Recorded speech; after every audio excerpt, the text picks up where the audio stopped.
Sound வரல தரேன். Sound வருது ஒன்றுமே இல்லை, சும்மா ஓப்பன் ஆயிருக்கு, சவுண்ட் வரல.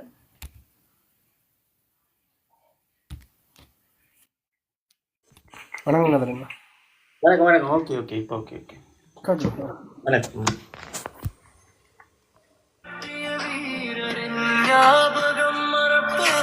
கேக்குதா? கிளியர் ஆயிடுச்சு.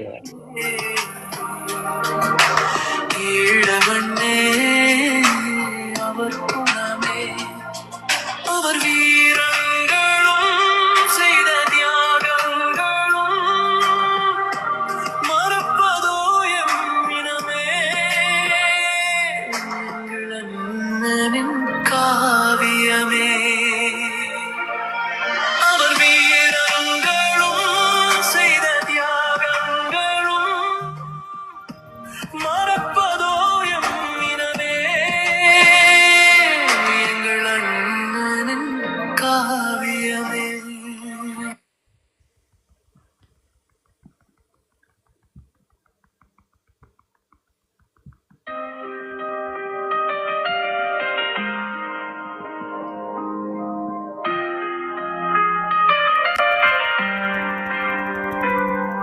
எங்கள் அண்ணா எங்கள் அண்ணா காலம் தந்த தலைவர் நீங்கள் அண்ணா. சுடரும் சூரியன் என்று சுடராய் எறிவதே சுடரும் பூமியில் உங்கள் தியாகம் நிறைந்ததே எங்கள் அண்ணனின் ஞாபகங்கள் எங்கள் உயிராய் கலந்ததே எங்கள் அண்ணா எங்கள் அண்ணா காலம் தந்த தலைவர் நீங்கள் அண்ணா.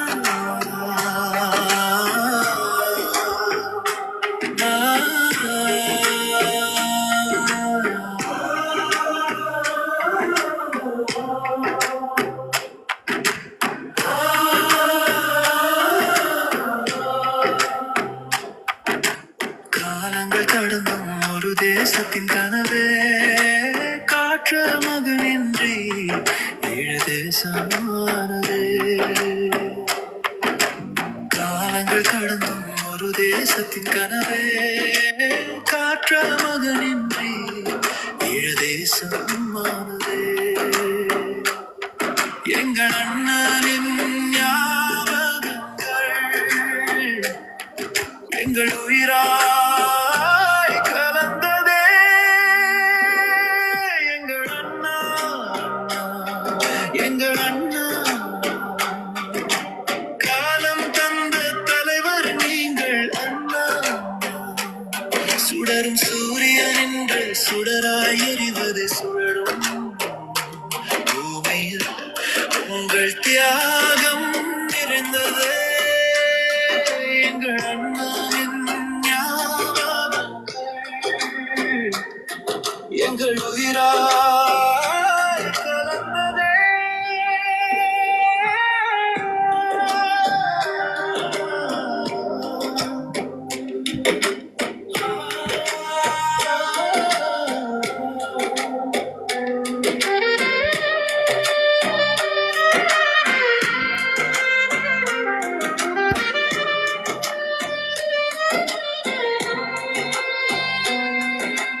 உண்மைகள் இருந்தும் ஓராயிரம் கதையே காண்பவர் எல்லாம் கதை சொல்லும் நிலையே. உண்மைகள் இருந்தும் ஓராயிரம் கதையே காண்பவர் எல்லாம் கதை சொல்லும் நிலையே. எங்கள் அண்ணனின் ஞாபகங்கள் எங்கள் உயிராய் கலந்ததே எங்கள் அண்ணா எங்கள் அண்ணா காலம் தந்த தலைவர் நீங்கள் அண்ணா.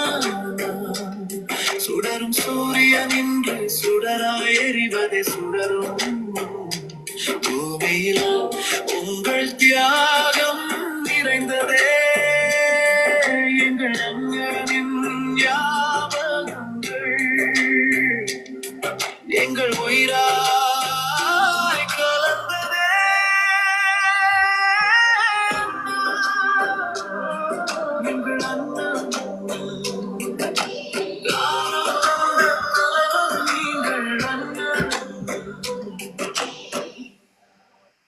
அருமையான பாடல்.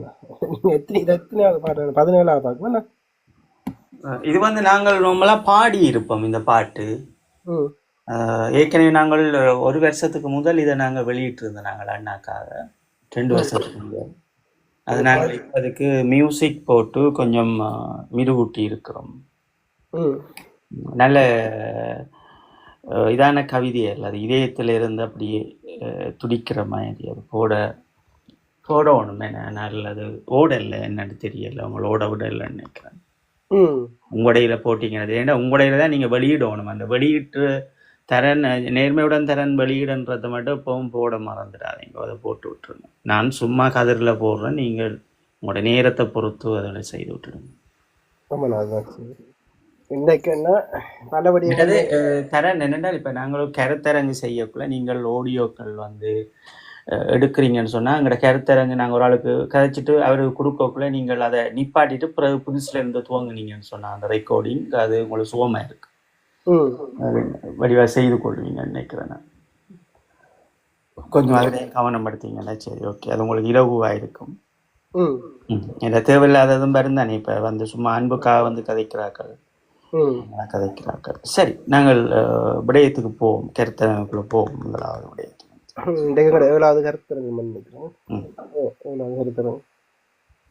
நேற்று பல விடயங்கள் நடந்துருந்துச்சு. நேற்று நல்லூர்ல நேற்று மக்கள் தொகை கணக்க தமிழர்கள் ஒன்று கூடின நாடா நேற்று அமைஞ்சிருந்துச்சு. ஈழத்துல நல்லூர்ல பெருந்தொகையான மக்கள் ஒன்று கூடி இருந்தார்கள். தேர்திருவிழாக்காண்டி நல்லூர் தேர்திருவிழாக்காண்டி எங்க இப்பதான் வடிய உடனே இந்த ரோட்டுக்குள்ளா அந்த காவடிகள் எல்லாம் நல்லூரை நோக்கி பயணிக்க தொடங்கிட்டுது.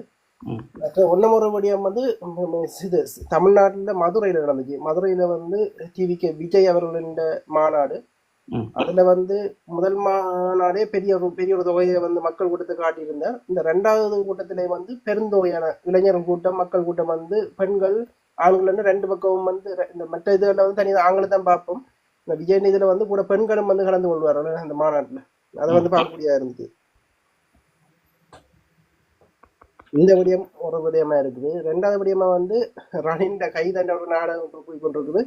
அதை எந்த நேரத்துல செய்யறார்கள் என்றால் இப்ப ஐநாட கூட்டத்தொடர் இருக்கு. அந்த நேரத்துல ரணின் கைதாண்ட ஒரு நாடகத்தை இலங்கை அரசாங்கம் அரங்கேற்றுது. அதுவும் அவர் கோட் சூட்டோட ரணில் கோட் சூட்டோட ஜெயிலுக்கு போற. இலங்கையில கோட் சூட்டோட தான் ஜெயிலுக்குள்ள இருப்பாரு நினைக்கிறேன். அவர் ஜெயிலுக்குள்ள இருந்தாருன்றான். அவர் ஜெயிலுக்குள்ள இருக்க போறது இல்லை, அப்படி இருந்தாருன்றால் கோட் சூட்டோட தான் இருப்பாரு நினைக்கிறேன். இந்த விடயம் மற்ற ஒன்னமுறை விடயமா இந்த கையெழுத்து அண்டு அங்க இலங்கையில கையெழுத்து போட்டு யார் செய்யறன்னு தெரியாமல் ஒரு அட்ரஸ் இல்லாமல் ஒரு கையெழுத்து போராட்டத்தை நடக்குது. அதை பற்றியான தெளிவை எங்களுக்கு தர முடியுமா? சரி, ஓகே. நாங்கள் நன்றி தரேன். முதலாவது விடயம் நாங்கள் இன்றைக்கு ரணில்ற விடயத்தை முக்கியமாக எடுத்துக்கொள்வோம்.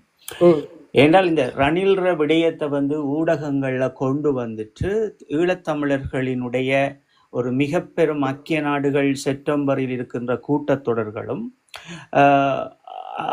யுஎன்ஏயினுடைய செயலாளர் நாயகம் அவர்களால் வெளியிடப்பட்ட அறிக்கையினுடைய அந்த தொனிப்பொருளை தமிழர்கள் ஏற்கவில்லை என்கின்ற மிக பெரும் பிரச்சாரங்கள் ஊடகங்களில் பல்லாயிரம் பேர் பேசிக்கொண்டிருக்கின்ற நேரங்களில் ஊடகங்களினுடைய விதிவிலக்கை மறைப்பதற்காக ரணிலினுடைய இந்த கைது நடவடிக்கையை நாங்கள் ஈழத்தமிழர்கள் பார்க்க வேண்டும். அதை நீங்கள் தெளிவாக புரிந்து கொள்ள வேண்டும். என்ன விளக்கமாக நீங்கள் எல்லாமே புரிந்து கொள்ள வேண்டும். அப்ப ரணில் அவர்கள் உண்மையிலேயே இந்த அரசாங்கம் கைது செய்ய வேண்டும் என்றால் 6ஆம் மாதம் கைது செய்திருப்பார்கள். அவர்களிடம் 6ஆம் மாதமே இதற்குரிய விசாரணை எல்லாம் முடிந்து தடயங்கள் எல்லாமே இருந்தது. உடன் கைது செய்யக்கூடிய அளவும் இருந்தது. அது அவர்கள் அந்த நடவடிக்கையை மேற்கொண்டிருக்கலாம். ஆனால் இந்த பொறிமுறை வந்த பின் அந்த பொறிமுறையை ஏற்காதவர்கள் மக்கள் மத்தியில் சரியாக கொண்டு போய் சேர்க்கிறார்கள் ஊடகங்களில் என்றோனே எம்மவர்களும் என்று பார்த்தீர்கள் என்றால் இந்த யுஎன்ஏயிலிருந்து வந்த இந்த கடிதங்களை அதற்குரிய விளக்க கடிதங்களினுடைய மிக பெரும் பிரச்சாரங்களை ஒதுக்கி கொண்டு ரணிலை தூக்கி இருக்கின்றார்கள். இது அவர்களுடைய அரசியல். நீங்க புரிந்து கொள்ள வேண்டும். இந்த காட்சிப்படுத்தல் அரசியலை இந்த அரசாங்கம் மிக தெளிவாக செய்கிறது. அப்ப இந்த இடத்தில் நாங்கள் என்ன செய்ய வேண்டும் என்றால், இது அவர்களினுடைய பிரச்சனை. இலங்கையில் பெரும்பான்மை அரசியல்வாதிகளாக இருந்தவர்களும் அந்த நாட்டை 65 ஆண்டுகளுக்கு மேல் இருந்த ரணில் அவர்களும் அவருக்குரிய பிரச்சனையாக நாங்கள் ஒதுக்கிவிட்டு இந்த ஊடகங்களில் ஊடக பரப்பில் யுஎன்ஏ செய்திருக்கின்ற இந்த விடயத்தை நாங்கள் ஏற்றுக்கொள்ளவில்லை என்கின்ற போராட்ட கூக்குரல்களையும் அழுத்தமான கூக்குரலையும் நாங்கள் ஊடகங்களில் தொடர்ச்சியாக பேச வேண்டியிருக்கிறது, மக்களும் தொடர்ச்சியாக பேச வேண்டியிருக்கிறது. இதில் முக்கியமாக நீங்கள் எங்கே இந்த சிந்தனையை நீங்கள் புரிந்து கொள்ள வேண்டும் என்றால், ரணிலை பொறுத்தளவில் அவர் ஒரு சாணக்கிய தந்திரங்களோடு பலம் பெறுகின்ற இலங்கையில் ஒரு பெரும் மூத்த அறிஞர், அரசியலில் ஒரு பெரும் அறிஞர் என்றே அவரை சொல்லலாம் நாங்கள். அப்ப அவர்களை போன்றவர்களிடம் இப்படியான இவர்கள் குறிப்பிடுவது போன்று ஒரு மாயையான கருத்துக்களாக இவர்களை கொண்டு வந்து ஒரு வலையில் சிக்கப்படுவதை வைப்பதா அல்லது ரணிலோடு சேர்ந்தவர்களை கைது செய்வதா என்கின்ற தீர்மானத்தை அவர்கள் உண்மையிலேயே இந்த அரசாங்கம் எடுத்திருப்பார். ஏனென்றால் ரணிலை பொறுத்தளவில் அவர் ஒரு பணத்துக்காகவோ அல்லது அவர் ஒரு வேற ஆடம்பரத்திற்காகவோ அவர் நிற்க போறவர் கிடையாது. ஏனென்றால் நாங்கள் இன்று எங்களுடைய வயது காலங்களும் அவருடைய காலங்களும் பார்த்தீர்கள் என்றால் அது இந்த ஒரு மிக பெரும் வரலாற்றோடு எங்களோடு பயணமாகி கொண்டு வந்தவர் தான் இலங்கையில் ரணில் என்கின்ற ஒரு மூத்த அரசியல்வாதி. அப்ப இவரிடம் குற்றங்களை அடுக்குகின்றார்கள் என்பதும், இந்த குற்றங்களை யார் செய்தார்கள் என்றால் ரணிலை சுற்றியுள்ளவர்கள். ரணிலிடம் இவர்கள் கூறுவது போல், மஹிந்த கோட்ட ராஜபக்ச அவர்கள் செய்தது போல் ரணில் ஊழல் செய்திருக்கிறார் என்பதை அவர் அந்த இடங்களில் மிக கவனமாக இருந்திருப்பார். அது தோற்கடிக்கப்படும். நாங்கள் இதற்குள்ளெல்லாம் நின்று கொண்டு அவர்களை பற்றி பேசாமல் நாங்கள் எங்களுக்கு தேவையான விடயங்களை பேச வேண்டிய இடத்தில் நிற்கின்றோம். அதற்காக உங்களுக்கு விளக்கமாக சொல்லுகின்றோம். ரணிலை கைது செய்ய வேண்டும் என்று இன்றைய அரசாங்கம் நினைத்திருந்தால் 6ஆம் மாதம் அவருக்குரிய கைதை செய்திருப்பார்கள். ஆனால் ஏன் செப்டம்பர் மாத கூட்டத்தொடரும் யுஎன்ஏ செயலாளர் நாயகம் அனுப்பிய தமிழர்களுக்குரிய அந்த வரையறையின் கீழ் இருக்கின்ற படிவங்களுக்காக தமிழர்கள் கொந்தளிக்கின்ற போதும் எங்களுடைய வடகிழக்கில் இருக்கின்ற மிக தெளிவான அரசியல்வாதிகளும் எழுந்து நின்று கடிதங்களை அனுப்பி செயலாளர் நாயகம் அவர்களுக்கு செய்கின்ற போது இந்த கைது ஏன் நடக்கிறது என்பதை நீங்கள் முதலில் புரிந்து கொண்டீர்கள் என்றால் உங்களுக்கு புரியும். இது எங்களினுடைய முயற்சியை தோற்கடிப்பதற்காக என்பது மிக தெளிவாக விளங்கிக் கொள்ளும். அப்ப நாங்கள் என்ன செய்ய வேண்டும்? எங்களுடைய மூத்த அரசியல்வாதிகள் எல்லோரும் சேர்ந்து ஒரு நடவடிக்கையை மேற்கொள்ளுகின்றார்கள். அதற்குரிய செய்திகள் ஏதும் வெளியில் வந்துவிடக்கூடாது. ஈழத்தமிழர்கள் மத்தியில் அது ஒரு பூகம்பமாக வெடித்துவிடக்கூடாது என்பதற்காக இன்றைய அரசாங்கம் நடத்துகின்ற இந்த காட்சி அரசியலை நீங்கள் களைந்தறிய வேண்டுமென்றால் இந்த ரணிலினுடைய இந்த கைதை இணையதளங்களில் பேசிக் கொண்டிருக்காமல் தூக்கி எறிந்துவிட்டு ஐக்கிய நாடுகள் சபைகளுக்கு இன்று எமக்கு என்ன தேவையோ நாங்கள் அதை பற்றி தொடர்ச்சியாக பேசுவோம். புரிந்து கொள்ளுங்கள் எம்மை சுற்றி என்ன நடக்கிறது என்பதை மிக தெளிவாக இருங்கள். இதுல உங்களுக்கு ரணிலை பற்றியான எதுவும் உங்களுக்கு கேள்வி இருக்கா? இதுல அவர் என்ன உங்களுக்கு ஏதாவது கேள்வி இருக்கா? அதுல அவர் மீது சாடப்பட்ட குற்றச்சாட்டும் ஒரு சாதாரண ஒரு பெரிய பாரிய குற்றச்சாட்டு இல்லாம ஒரு சாதாரண குற்றச்சாட்டுக்குள்ள இந்த மக்கள் மனதை பெரிய குற்றச்சாட்டா இல்லாம ஒரு சாதாரண குற்றச்சாட்டா இருக்குமே. அது மனது உடனே கலைஞர் ஒரு முடியமா இருக்க போகுது. ஏன் அவர் ரணில் நிச்சயம் பல பெரிய குற்றச்சாட்டுகள் இதுல அந்த வீடு எரிச்சதுல இருந்து பல விடயங்கள் பெரிய குற்றச்சாட்டு அவர் மீது கணக்கா இருக்கும். என்ன ஒரு உழவு தமிழர் அளித்ததுல அவர் எவ்வளவு பங்கு பற்றி இருக்கிறார். இதை நீங்க எப்படி பார்க்கணும் தரேன். எப்படின்னு சொன்னா இப்ப ரணிலை கொண்டு இறக்குறதுக்கு காரணம் என்னன்றதை நீங்கள் பார்க்கணும். ஏன்னா யுஎன்ஏல இருந்து எங்களுக்குரிய ஒரு பொறிமுறையினுடைய ஒரு முன்னோட்டம் வந்திருக்கிறது. அந்த முன்னோட்டத்தினுடைய வடிவங்களை தமிழர்கள் ஏற்க வேண்டும் என்பதால் இந்த அரசை ஒரு நல்ல அரசாக காட்ட வேண்டிய தேவை இந்த உறுப்பு நாடுகளுக்கு இருக்கிறது. இந்த நிகழ்ச்சி நிரல், இந்த காட்சிப்படுத்தல் நிகழ்ச்சி நிரலுக்கு பின்னுக்கு நிற்பது ஐக்கிய நாடுகளில் எம்மை முள்ளிவாய்க்கால் வரை எம்மை அளித்தவர்களும் அதற்கு பின் எங்களுடைய மக்களை தூண்டாடுகின்றவர்களும் இந்த நகர்வை மேற்கொள்ளுகிறார்கள். அதை நீங்க புரிந்து கொள்ள வேண்டும் என்னவென்றால் இந்த அரசாங்கத்தை ஒரு நம்பிக்கை ஊட்டும்படி இப்படி ஒரு முன்னாள் ஜனாதிபதியை கைது செய்திருக்கின்றார்கள் என்கின்ற இந்த செய்தி உலகம் புள்ளாக அது பரவப் போகிறது. நாளை மறுதினம் இந்த உலகம் புள்ளாக எல்லா இணையதளங்களிலும் பேச போகின்றார்கள். அதிலும் இந்த சாக் மாநாட்டில் இருக்கின்ற 48 நாடுகளும் இணைந்து அந்த 48 நாடுகளும் அதே போன்று ஐக்கிய நாடுகளில் உறுப்பு நாடுகளாக இருக்கின்றவர்கள் எமக்கு எதிரியானவர்களும் இதை பேசு பொருளாக மாற்றப் போகின்றார்கள். அப்ப இந்த பேசு பொருளாக மாற்றுகின்றவர்களுக்கு மிகுதியானவர்களுக்கு இப்ப தமிழர்கள் இந்த பொறிமுறையை நாங்கள் உடைக்கின்றோம் என்று வைங்குவன், இதை நாங்கள் ஏற்றுக்கொள்ளவில்லை. இந்த பொறிமுறை வந்திருக்கின்ற பொறிமுறை செப்டம்பர் வருகின்ற பொறிமுறையை தமிழர்கள் ஏற்றுக்கொள்ளவில்லை என்று நாங்கள் சொன்னால் அது இந்த அரச சார்பற்ற நிறுவனங்களில் இருக்கின்ற மனிதநேய செயற்பாட்டாளர்களும் சரி, அரசாங்கத்தோடு இணைந்து நின்று செயலாற்றுகின்ற மனிதநேய செயல்பாட்டர்களாக இருந்தாலும் சரி, இந்த இடத்தில் என்னவென்றால் ஒரு முற்றுப்புள்ளியை வைப்பார்கள். ஒரு நம்பிக்கையாக இந்த அரசாங்கம் எங்களுக்கு இருக்கிறது, நீங்கள் இதை ஏற்றுக்கொண்டு பயணித்து பாருங்கள் என்பதை தமிழர் தரப்பிற்கு சொல்லுவதற்காக இந்த நிகழ்ச்சி நிரலை உளவியல் யுத்தத்துக்குள் தமிழர்கள் என்று இருக்கின்றது போல் இந்த ரணிலை கொண்டு வந்து இந்த காயை நகர்த்துகின்றார்கள். அது நீங்கள் முதலும் பார்த்தீர்கள் என்றால் தெரியும். 3ஆம் மாத அமர்விலும் போது, அதாவது 5ஆம் மாத 2 அமர்வு நடந்திருக்கிறது ஏற்கனவே. அந்த 2 அமர்வுகளுக்கு நடந்தது பார்த்தீர்கள் என்றால் உங்களுக்கு தெரியும். கோத்த ராஜபக்சா, மஹிந்த ராஜபக்சா அவர்களோடு இருந்தவர்களை கைது செய்கின்ற போல ஒரு வடிவத்தை எல்லாம் உருவாக்கி உலக தேசத்துக்கு காட்டியிருப்பார்கள். அதுவும் ஒரு பேசு பொருளாக இருந்தது. அப்போ ஒரு பேசு பொருளை கொண்டு வருவது என்னவென்றால், ஒரு அப்பாவி சமூகம், ஒரு நிழல் அரிசியில் வாழ்ந்த அந்த சமூகத்தினுடைய தலைமைத்துவத்தை அளித்தவர்கள், அந்த இராணுவத்தை சிதைத்தவர்கள், மீண்டும் அந்த ஈழத்தமிழர் என்று சொல்லப்படுகின்ற அந்த மனிதர்கள் ஒரு நாட்டினை கேட்டுவிடக்கூடாது, ஈழம் என்னும் கோட்பாடை அவர்கள் தூக்கி சுமக்க கூடாது என்றபடியால் எங்களுடைய மக்களை பிரிப்பார்கள். அப்ப நாங்கள் ஒரு தெளிவான கருத்தரங்குகளை செய்து கொண்டிருந்தாலும் இந்த ஊடகங்களுக்குள்ளும் வந்து எம்மை தோற்கடிப்பதற்குரிய வேலை திட்டங்களை செய்வார்கள். அதனால்தான் நாங்கள் சொல்லுகின்றோம் என்றால், சிக்கப்படாதீர்கள் யாரும், உங்கள் கண்களை திறந்து பாருங்கள். இது ஒரு மிக பெரும் மாயை செயலை இந்த இன்றைய அரசாங்கம் செய்து கொண்டிருக்கிறது. அதற்கு வழிவகுக்காமல் நாங்கள் போக வேண்டிய பாதைகளில் தடங்கல் கற்களை தூக்கி எறிந்துவிட்டு எல்லோரும் இந்த ஐக்கிய நாடுகள் UNA-யினுடைய இந்த கடிதத்திற்குரிய அவர்கள் வைத்திருக்கின்ற அந்த கோரிக்கைகள், இந்த கோரிக்கைகளை எப்படி நாங்கள் நிறைவேற்றுவது அல்லது இதை நாங்கள் எப்படி ஏற்காமல் விடுவது என்கின்ற மிக பெரும் போராட்டத்தை நாங்கள் திரட்ட வேண்டிய ஒரு தருணமாக இருக்கிறது. இந்த செப்டம்பர் நெருங்கி கொண்டிருக்கிறது. இந்த செப்டம்பருக்குள் நாங்கள் செய்ய வேண்டிய வேலை திட்டங்கள் நிறைய செய்ய வேண்டி இருக்கிறது. அதே நாங்கள் தொடர்ச்சியாக ஊடகங்களில் பேசும்போது அவர்களுக்கு தெரியும், ஈழத்தமிழர்கள் ஊடகங்களில் மிக தெளிவாக இருக்கிறார்கள். தங்களுக்குள் தங்கள் மக்களோடு அரசியலை பகிர்ந்து கொள்ளுகின்றார்கள், ஐக்கிய நாடுகள் சபையை பற்றி பேசிக் கொண்டிருக்கிறார்கள், புரிந்து கொள்கின்றார்கள் என்று அவர்களை ஏமாற்ற முடியாது. இந்த காட்சி நாடகங்களை அவர்களே சிங்கள மக்களோடு வைத்துக் கொள்ளட்டும் என்பதை வடக்கு கிழக்கில் இருக்கின்ற மக்களும் இளையோர்களும் புரிந்து கொண்டு பயணியுங்கள்.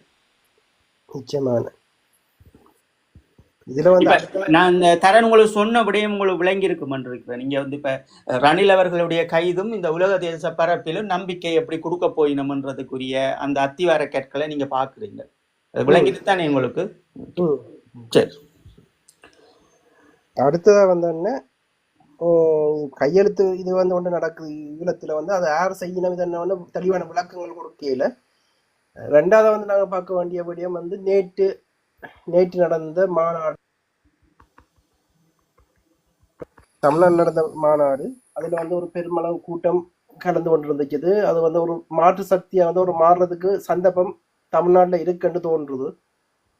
அதுல கூட்டம் வந்து வாக்கா மாறிச்சென்றா அது ஒரு பாரிய மாற்று சக்தியா வந்து அது மாறுமன்னு ஒரு எதிர்பார்ப்பு இருக்குது. அதை வந்து நீங்கள் எப்படி பார்த்தீங்களா நேற்றைய மாநாடு? இந்தியாவை பொறுத்தளவுல தமிழ்நாட்டு மக்களினுடைய அரசியல் ஒரு பிரவேசம் என்பது நான் உங்களுக்கு எப்போதும் குறிப்பிட்டது போன்று, இது நான் உங்களுக்கு நீங்கள் என்னை கண்ட காலத்திலிருந்து பொட்டம்மான் அவர்களை ஏளனமாக தமிழ்நாட்டில் இருந்து பேசப்பட்ட அந்த குரலுக்காக உங்களோடு நாங்கள் இணைந்த அந்த நாளில் இருந்தே நான் இந்த இயற்கையினுடைய தத்துவத்தை நான் உங்களுக்கு சொல்லியிருப்பேன். அந்த இயற்கையினுடைய தத்துவம் தான் அது அங்கு ஒரு மாற்றத்தை ஏற்படுத்துகிறது. இதை அந்த மக்கள், தமிழ்நாட்டில் இருக்கின்ற மக்கள் அதை சரியாக பயன்படுத்தி கொள்ள வேண்டும். ஏன்னா நாங்கள் எங்களுக்கு எத்தனையோ விதிமுறைகள் இருந்தும், எத்தனையோ வழிகள் இருந்தும், எத்தனையோ வழிகளை உருவாக்கி தந்தும், உருவாக்கி கொடுத்தும் அதை எடுத்துக்கொண்டு போக முடியாத அளவிற்கு எம்மவர்கள் பகைவரால் பகையாடப்படுகின்றார்கள். அப்ப எடுத்துக்கொண்டு போறவர்களையும் விடமாட்டார்கள், அந்த வேலை திட்டத்தையும் ஒழுங்காக செய்து முடிக்க மாட்டார்கள். இவர்கள் அதை குழப்பிக் கொண்டே இருப்பார்கள், நம்பிக்கை இன்மை என்பதை கொடுத்து கொண்டே இருப்பார்கள். அதான் நாங்கள் தெளிவாக புரிந்து கொள்ள வேண்டும். அப்ப இதே போன்றுதான் தமிழ்நாட்டிலும் விஜய் அவர்கள் வருகின்றார்கள். இந்த மகாநாடு, 2வது மகாநாட்டை அவர்கள் நடத்தி இருக்கின்றார்கள் என்றால் அது அவர்களுக்கு மாபெரும் வெற்றியாகவே நாங்கள் பார்க்கின்றோம். இது அவர்களுடைய ரசிகர்களா, அல்லது அவரை பார்க்க வேண்டும் என்று வந்தவர்களா, அல்லது தமிழ்நாட்டு மக்கள் அவரை ஒரு முறை பார்க்க வேண்டும் என்று நினைத்தவர்களா என்றெல்லாம் நாங்கள் அதுக்குள்ள போய் நிற்க கூடாது. அரசியல் பார்வையில் அவர் சரியான நேரத்தில் தன்னுடைய அந்த காலத்தை, அந்த மக்கள் அவரை வாழ வைத்து அவருக்கான பணங்களை கொடுத்து அவர் அந்த செல்வந்தர்களாக வாழ்ந்து கொண்டிருக்கின்ற போது எல்லாத்தையும் ஒதுக்கி வைத்துவிட்டு தன்னுடைய மக்களுக்காக ஒரு சேவையை செய்ய வருகின்றார்கள். அந்த சேவையை இப்படித்தான் நாங்களும் சொல்லுகின்றோம். என்றால் எங்களுடைய மிக செல்வந்தவர்கள் போய் இந்தியாவுக்குள் நின்று நீங்கள் உழைத்துழைத்து அதற்கு நிற்காமல் எங்கள் மக்களை ஒரு வழிக்குப்படுத்தி அவர்களுக்கு ஒரு நல்ல அரசியலை கட்டி எழுப்புவதற்கு நீங்கள் வர வேண்டும் என்கின்ற குரல், எங்களுடைய குரல் தொடர்ச்சியாக இருப்பது அதுதான். ஏனென்றால் இப்ப ஒரு நடவடிக்கையை நாங்கள் மேற்கொள்ள வேண்டும் என்றால் ஒரு செல்வந்தர் தேவை, எமக்கு பின்னால் பண அணி இருக்க வேண்டும், அதை விட ஒரு உண்மையான ஒரு இளையர் கூட்டம் எங்களை சுற்றி இருக்க வேண்டும். அப்ப இதே போன்றுதான் அங்கேயும் என்னென்றால் இந்த மகாநாடு முடிந்த பின் இனி அவர்களுக்குரிய தேர்தல் களங்களிலும் அவர்கள் அந்த நாட்டில் அந்த அவர்களுடைய மாநிலத்தில் அவர்கள் ஒரு முதலமைச்சர் பதவியை பெற்று அந்த மக்களுக்காக அவர்கள் ஒரு நல்ல அரசியலை கட்டி எழுப்புவதற்கு அந்த மக்களுக்கு ஒரு வாய்ப்பு கிடைத்திருக்கிறது. அதைத்தான் நான் பார்க்கின்றேன். அந்த தமிழ்நாட்டு மக்களுக்கு ஒரு வாய்ப்பு கிடைத்திருக்கிறது. அது முக்கியமாக இப்ப எங்களில் இருக்கின்ற பெண்கள் வீதங்களும் அவர்களினுடைய வீதங்களும் பார்த்தீர்கள் என்றால் இப்ப அவர்கள் கோடிக்கணக்கில் இருப்பதால் எமக்கு அது பெரிதாக தெரிகிறது எங்கள் கண்களுக்கு. அப்ப அவர்களுக்கு கல்வி தேவை, அவர்களுடைய வேலை வாய்ப்புகள் தேவை, அவர்களுடைய பாதுகாப்பு தேவை. முதலில் அவர்களுக்கு ஒரு பாதுகாப்பு தேவை. அப்ப அந்த பாதுகாப்பு அது விஜய் வந்தால் அது இருக்கும் என்கின்ற அந்த ஒரு துணிப்பொருள் எனக்கு தொடர்ச்சியாக இருக்கிறது. அவர் பெண்களை அணுகுகின்ற விதமும், அந்த சிறார்கள் பாடசாலையில் கற்று அவர்கள் முதலிடம் பெறுகின்ற போது அவர்களை கௌரவித்து அவர்களுடைய நல்ல இடத்துக்கு கொண்டு போகணும் என்று நினைக்கின்ற விடயங்கள் எல்லாம் இது ஏற்கனவே நாங்கள் தமிழீழத்தில் செய்த விடயங்கள். அப்ப இப்படியான விடயங்களை கையெடுக்கின்ற போது அதிலே தெரியும் அவர்கள் ஒரு நல்ல அரசியலையும் சேவையும் செய்ய விரும்புகிறார்கள் என்பது. அப்ப அதை மக்கள் தான் அதை முடிவெடுக்க வேண்டும். ஆனால் அவர்களுக்கு ஒரு இயற்கை ஒரு நல்ல தலைவரை கொடுத்திருக்கிறது. தமிழ்நாட்டு மக்களுக்கு ஒரு நல்ல தலைவரை கொடுத்திருக்கிறது. அவர்கள் குறிப்பிடுகின்றது போல் அந்த அவர்களுடைய மதுபானங்கள் இதே அவர்கள் குறைத்தாலே போதும் அந்த மக்களை நல்வழிப்படுத்துவதற்கு. அதே போன்றுதான் கல்வி திட்டங்களை அவர்கள் கொண்டு வருவதும் அவர்களுக்குரிய ஒரு பாதுகாப்பினை, அந்த அரசினுடைய அந்த நாட்டினுடைய பாதுகாப்பினை அவர்கள் வைத்திருப்பதற்கும் இது ஒரு சிறந்த சந்தர்ப்பமாக நாங்கள் பார்க்கின்றோம். ஆனால் இதுக்குள்ள இருக்கிற உளவியலும் நிறைய விடயங்கள் இருக்கிறது. இவரை பற்றி அரசியல் பேச வேண்டும் தமிழ்நாட்டில் என்றால் நிச்சயமாக 2026 ஒரு பெரும் மாற்றத்தை கொண்டு வருவார்கள். அதனால நான் ஒன்றை பார்த்தேன்னா விஜய் பணத்துக்காண்டி அரசியலுக்கு வரையில அவர் நன்றிக்கு நான் எப்போ சொல்லியிருந்தோம், நாங்களே ஒரு கொஞ்ச நாளைக்கு ஒரு 6-7 மாதம் சொல்லியிருந்தோம். அவர் மக்களுக்கு நன்றி கடன் செலுத்துறதுக்காண்டி தான் வர்றாரு. அதை நேட்டியன் மாநாட்டில் அதை அவரே சொல்லியிருப்பாரு, என்ன மக்களுக்கான நன்றிக்காண்டி தான் நான் களத்தில் வர்றாரு. மற்ற ஒன்றும் ஒரு விடயம் அதில் குறிப்பாக எம்ஜிஆர் மற்றும் விஜயானந்த பேரை அவர் இழுத்து கதைச்சிருப்பார். அப்பவே தெரியுது அவருக்கு ஒரு இது இருக்குது. தான் இறுதிக்கட்டத்தில் தான் எனக்கு முடிவு வரும்போது அவர் தன்னை அந்த மக்கள் விஜயகாந்த் எம்ஜிஆர் போல மனதில் வச்சிருக்கணும்ன்ற ஒரு இது இருக்குது. அந்த விஜயகாந்த் அவர்களுக்கு மக்கள் அவ்வளவு தூரம் அவருக்கு அஞ்சலி செலுத்தினாங்க. அவர் இப்போ அப்படி மனதில் வச்சிருக்கிறாங்க. அதே மாதிரி எம்ஜிஆர் இப்போ இத்தனை வருஷம் ஆனாப்புறம் எம்ஜிஆர் மக்கள் மனதில் இப்போ அப்படியே இருக்கிறாரு. என்ன இதுல தரன் நீங்க அந்த பார்வை, அது ஒரு நல்ல முக்கியமான பார்வை நீங்கள் பார்த்தது என்னென்றால் ஒரு நாட்டினுடைய இப்ப அவர்களுக்கு தமிழ்நாடு என்பது அது அவர்களுடைய மாநிலம், அவர்களுடைய தலைவர்கள். இந்த தலைவர்கள் அந்த மண்ணுக்காக சேவை செய்தவர்களை இறுதி வரைக்கும் அடுத்த தலைமுறையிடம் கடத்துவதுதான் ஒரு மிக சிறந்த அரசியல். இது எங்களுடைய ஈழத்தந்தையினுடைய அரசியல் வடிவத்தில் அவர் கற்றுக்கொண்ட விடயங்களும் கற்பித்த விடயங்களும் இது என்னவென்றால், எங்களுடைய வரலாற்று தடயங்கள் அத்தனையுமே அடுத்த தலைமுறைக்கு கற்றுக் கொடுக்க வேண்டும். அப்ப அது போன்றுதான் தமிழ்நாட்டிலும் என்னவென்றால், அந்த தமிழ்நாட்டு மண்ணுக்காக அந்த மொழிக்காக ஈகம் செய்தவர்கள், ஒரு பாதையை உருவாக்கியவர்கள், குழந்தைகளை கல்வியால் ஒரு மேம்படுத்த வேண்டும் என்று நினைத்தவர்கள், பெண்களை ஒரு நல்ல நிலையில் கொண்டு வந்து விட வேண்டும், அவர்கள் சமையல் கட்டில் போடக்கூடாது என்று நினைத்த மனிதர்கள், அவர்களுடைய தலைவர்கள் எல்லாம் இருக்கின்ற போது அவர்களை களைந்து எறியாமல் அவர்களை தூக்கி சுமந்து கொண்டு இருக்கின்ற அடுத்த தலைமுறையிடம் கடத்த வேண்டும் என்று நினைப்பதுதான் அது உண்மையான அரசியலாக நாங்கள் பார்க்கின்றோம். இப்ப நீங்கள் உதாரணமா பார்த்தீர்கள்டா, விஜய் அவர்களும் ஈழ அரசியலை கையில் எடுத்துக்கொண்டு, தேசிய தலைவர் அவர்களையும் கையில் எடுத்துக்கொண்டு, எங்களுடைய உழைப்புகளையும் எங்களோட மாவீரர்களையும் திருடி கொண்டு எடுத்து எங்களுடைய ஈழ மக்களை ஏமாற்றினால் அது மிக ஒரு வேதனைக்குரிய விடயம். ஆனால் அவர்கள் தெளிவாக இருக்கிறார்கள். தங்களினுடைய தமிழ்நாட்டில் வழிகாட்டியவர்களினுடைய அரசியல் யூகங்களை தாங்கள் சுமந்து நிற்க வேண்டும் என்று நினைப்பதுதான் ஒரு சிறந்த அரசியலாக நாங்கள் பார்க்கின்றோம். ஏனென்றால் அந்த அந்த அந்த அந்த வடிவங்களை நீங்கள் முதலில் பார்க்க வேண்டும். யார் இப்ப அவர்கள் என்ன சொல்லுகின்றார்கள்? இப்ப ஈழத்தமிழர்களை பொறுத்தளவில் ஈழத்தமிழர்களுக்கு எந்த விதிமுறை இருக்கிறதோ அந்த விதிமுறையின் மட்டும்தான் அவர்கள் செல்லுவார்கள். அவர்களுடைய தலைமைத்துவத்தை எடுத்து வைத்து கையாளுவதோ அல்ல அவர்களுடைய மக்கள் இடம்பெயர்ந்து வாழுகின்ற போதோ அவர்களுக்கு ஒரு நம்பிக்கையை கொடுத்து நான் ஈழத்தை பெற்று தருகின்றேன் என்று போலி பின்பங்களை கட்டி அவர்களை ஏமாற்றி இன்று 2026 இந்த ஈழத்துக்காக தமிழ்நாட்டுக்குள் போய் நின்றவர்கள் அவர்களுடைய உழைப்புகளும் காலங்களும் எல்லாம் வீணடிக்கப்படுகிறது. அப்ப அந்த உளவுத்துறையினுடைய அந்த ரோவினுடைய அஜெண்டாவின் அதிகாரத்தின்படி எமக்கு ஒரு 15 ஆண்டுகள் அவர்கள் கொடுத்திருக்கின்றார்கள். ஈழத்தமிழன் சிதறடிக்க வேண்டும் என்கின்ற ஒரு நோக்கங்களோடு அங்கே முடக்கப்பட்டு நாங்கள் அந்த சிவற்றுக்குள்ளே அப்படியே இருக்கின்றோம். அந்த தேக்க நீரைத்தான் நாங்களும் உடைத்து விட வேண்டும். இப்படி ஒரு எழுச்சியை கொண்டு வந்து எங்களுடைய மக்கள் அடுத்த தலைமுறையாக நிமிந்து நிற்க வேண்டும் என்பதற்காக நாங்கள் தொடர்ச்சியான கருத்தரங்குகளையும் செய்து கொண்டிருக்கின்றோம். இது நல்ல விடயம் தரன். அந்த ஒரு மிக கூர்மையான பார்வைகளோடு இருக்கின்றீர்கள். உங்களை போல இளைய பிள்ளைகள், அதுதான் முக்கியம். ஒரு இனத்தினுடைய அடையாளம் என்று நாங்கள் மீண்டும் சொல்லுவது அதுதான். நாங்கள் உலகத் தமிழர்கள் என்று எங்களை நாங்கள் கொண்டு வந்து அவர்களுக்குள் மறைத்து கொண்டு அவர்கள் எங்களுக்கு போராடி நாட்டை பிடித்து தருவார்கள், எங்களுடைய அடுத்த சந்ததியை அவர்கள் காப்பாற்றுவார்கள் நினைத்தால் அதெல்லாம் ஒரு மொக்கவீனமான அரசியலும் ஒரு சூழ்ச்சியமான அரசியலாகத்தான் அந்த வருகின்ற இளையோர்கள் பார்க்க வேண்டும்.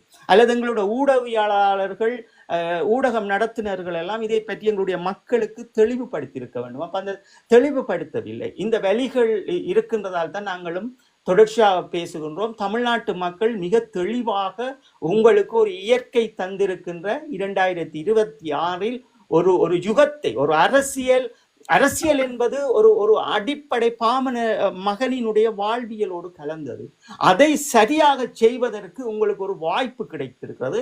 அவர்கள் செய்து கொண்டு போனார்கள் என்றால் அது ஒரு மிக சிறந்த அரசியலாக தமிழ்நாட்டில் இருக்க போகிறது. நாங்களும் தொப்புள் கொடி உறவு என்பதால் அவர்களுக்கு நாங்கள் வாழ்த்துக்களும் சொல்லலாம். அவர்கள் நல்லா இருக்க வேண்டும் என்று எங்கள் மனதார நாங்கள் அந்த ஒவ்வொரு கிராமத்தில் வாழ்கின்ற ஏழைகளினுடைய 3 நேர உணவும் கிடைத்து, தொழிலும் கிடைத்து, அந்த ஏழைகளினுடைய குழந்தைகளுக்கு நல்ல கல்வியும் கிடைக்கின்ற விடயத்தை நாங்கள் பாராட்ட முடியும். அவர்களுக்கு இது ஒரு சிறந்த வாய்ப்பு. உங்களுக்கு ஈழத்தமிழர்களாகிய நாங்கள் சொல்லுவது என்னவென்றால், நாங்கள் ஒட்டுமொத்த தமிழர்கள் என்று எங்களை நாங்கள் சுருக்கி விட மாட்டோம். நாங்கள் ஈழத்தில் பிறந்த ஈழத்தமிழர்கள். எங்களுக்கு என்று ஒரு கோப்பு இருக்கிறது, எங்களுக்கு என்று ஒரு யாப் இருக்கிறது, எங்களுக்கு என்று ஒரு தலைமைத்துவம் இருக்கிறது, எங்களுக்கு என்று மடிந்தவர்கள் இருக்கின்ற கனவுகளை போல் உங்களுக்கும் இருக்கின்றார்கள்.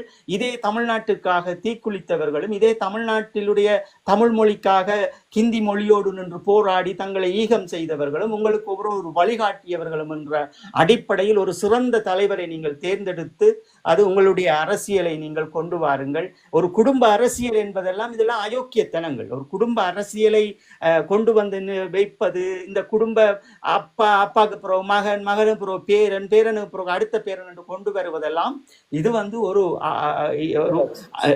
ஒரு ஜனநாயகத்தையே உடைத்தெறிகின்ற விடயங்களாக நாங்கள் பார்த்து கொண்டிருக்கிறோம்.